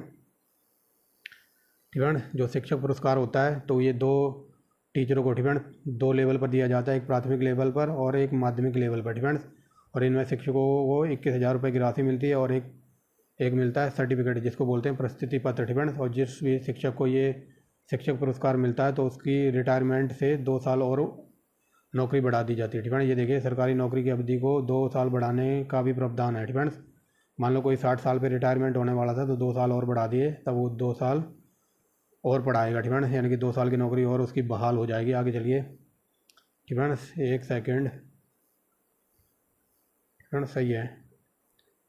ये यहाँ पर 102 है ना, 102 के बाद ये 106 आ गया, ठीक है ना, ये प्रिंटिंग मिस्टेक है, ठीक है ना, ये 106 आ गया सीधा, बट आप घबराना नहीं, ठीक है ना, ये प्रिंटिंग मिस्टेक है यहाँ पर। आगे चलिए, राज्य में महिला सशक्तिकरण के अंतर्गत पुरस्कार प्रदान किए जाते हैं। तो महिलाओं को देखिए क्या क्या मिलता है। तो इंदिरा गांधी महिला सशक्ति पुरस्कार, कल्पना चावला सौर पुरस्कार, बहन सन्नो देवी पंचायती पुरस्कार, ये सारे मिलते हैं, ठीक है, और वेरी वेरी मोस्ट इंपॉर्टेंट है ये तीनों के तीनों, ठीक है। ऐसे क्वेश्चन ढूंढ के छान के लेकर आया हूँ कहीं से, ठीक है। तो चलिए, इंदिरा गांधी, ठीक है, इंदिरा गांधी महिला सशक्ति पुरस्कार की स्थापना 2010 में की गई थी, और कल्पना चावला सौर पुरस्कार की स्थापना भी 2010 में की गई थी। कल्पना चावला पुरस्कार में जो राशि मिलती है तो वो मिलती है 51,000 रुपये, ठीक है, यानी कि कल्पना चावला सौर पुरस्कार किसी को लेडीज को मिलता है तो उसको मिलते हैं 51,000 रुपये भी, ठीक है। इस पर लगा लो वेरी वेरी मोस्ट इम्पोर्टेंट, बहन सन्नो देवी पुरस्कार पंचायत की तरफ से दिया जाता है। तो इसमें 2010 में इसकी स्थापना हुई थी, ठीक है, और इसमें कितनी राशि मिलती है तो 1 लाख राशि, ठीक है। और ये बहन सन्नो देवी कौन थी तो ये तो बताने की ज़रूरत नहीं है, ये पूरे भारत की और पूरे इंडिया की और पूरे हरियाणा की, ठीक है। तो आगे देखिए, ठीक है, राज्य में शारीरिक उपभोक्ता कार्यक्रमों का क्रियान्वयन कब किया गया था तो 2015 में, ठीक है। सेकंड लास्ट क्वेश्चन है आज का, राज्य में किस स्तर पर अखाड़ा प्रतियोगिताएं आयोजित होती हैं तो जिला स्तर पर, राज्य स्तर पर, ठीक है, वही अखाड़े वाला दंगल। नेक्स्ट देखिए, ठीक है, खेल नीति 2015 के अनुसार हरियाणा केसरी दंगल प्रतियोगिता, ठीक है, जो दंगल वगैरह होते हैं हरियाणा केसरी प्रतियोगिता में प्रथम पुरस्कार के अंतर्गत 1,51,000 रुपये की राशि मिलती है, ठीक है। जो हरियाणा सरकार की जो खेल नीति है तो राष्ट्रीय स्तर पर केसरी दंगल प्रतियोगिता में जो प्रथम खिलाड़ी आता है तो उसको 1,51,000 रुपये मिलते हैं, ठीक है, ऐसे याद रखना। तो ये थी आज की वीडियो, ठीक है, वेरी वेरी मोस्ट इंपॉर्टेंट है ये हरियाणा की जनगणना और हरियाणा के खेल खिलाड़ी पुरस्कार वगैरह, ठीक है। तो कंटेंट वगैरह पसंद आता तो आप एक लाइक कर सकते हैं। ये देख लीजिए कितनी बड़ी PDF है ये, ठीक है, जो कि मैंने लगभग 1 घंटे से पहले ही निपटा दी है, ठीक है। तो ऐसी वीडियो देखने के लिए आप जुड़े रहिए जो आंसर के साथ, ठीक है। कंटेंट वगैरह पसंद आता तो आप एक लाइक कर सकते हैं, और ऐसी वीडियो देखने के लिए A1 क्वालिटी की तो आप चैनल को सब्सक्राइब कर सकते हैं, ठीक है। तो press the bell icon and hit the bell, ठीक है। तो सारी नोटिफिकेशन ऐसी वीडियो आपको टाइम पर मिलेंगी, तो उस बेल को दबाना और उस घंटे को प्रेस करना, ठीक है। तो मिलते हैं नेक्स्ट वीडियो में एक नए टॉपिक के साथ। तो thanks for watching the video and bye bye. और इस वीडियो का डिस्क्रिप्शन में लिंक चेक कर लेना, हर वो इंपॉर्टेंट वीडियो का लिंक इसी वीडियो में मैं लगा दूंगा, ठीक है।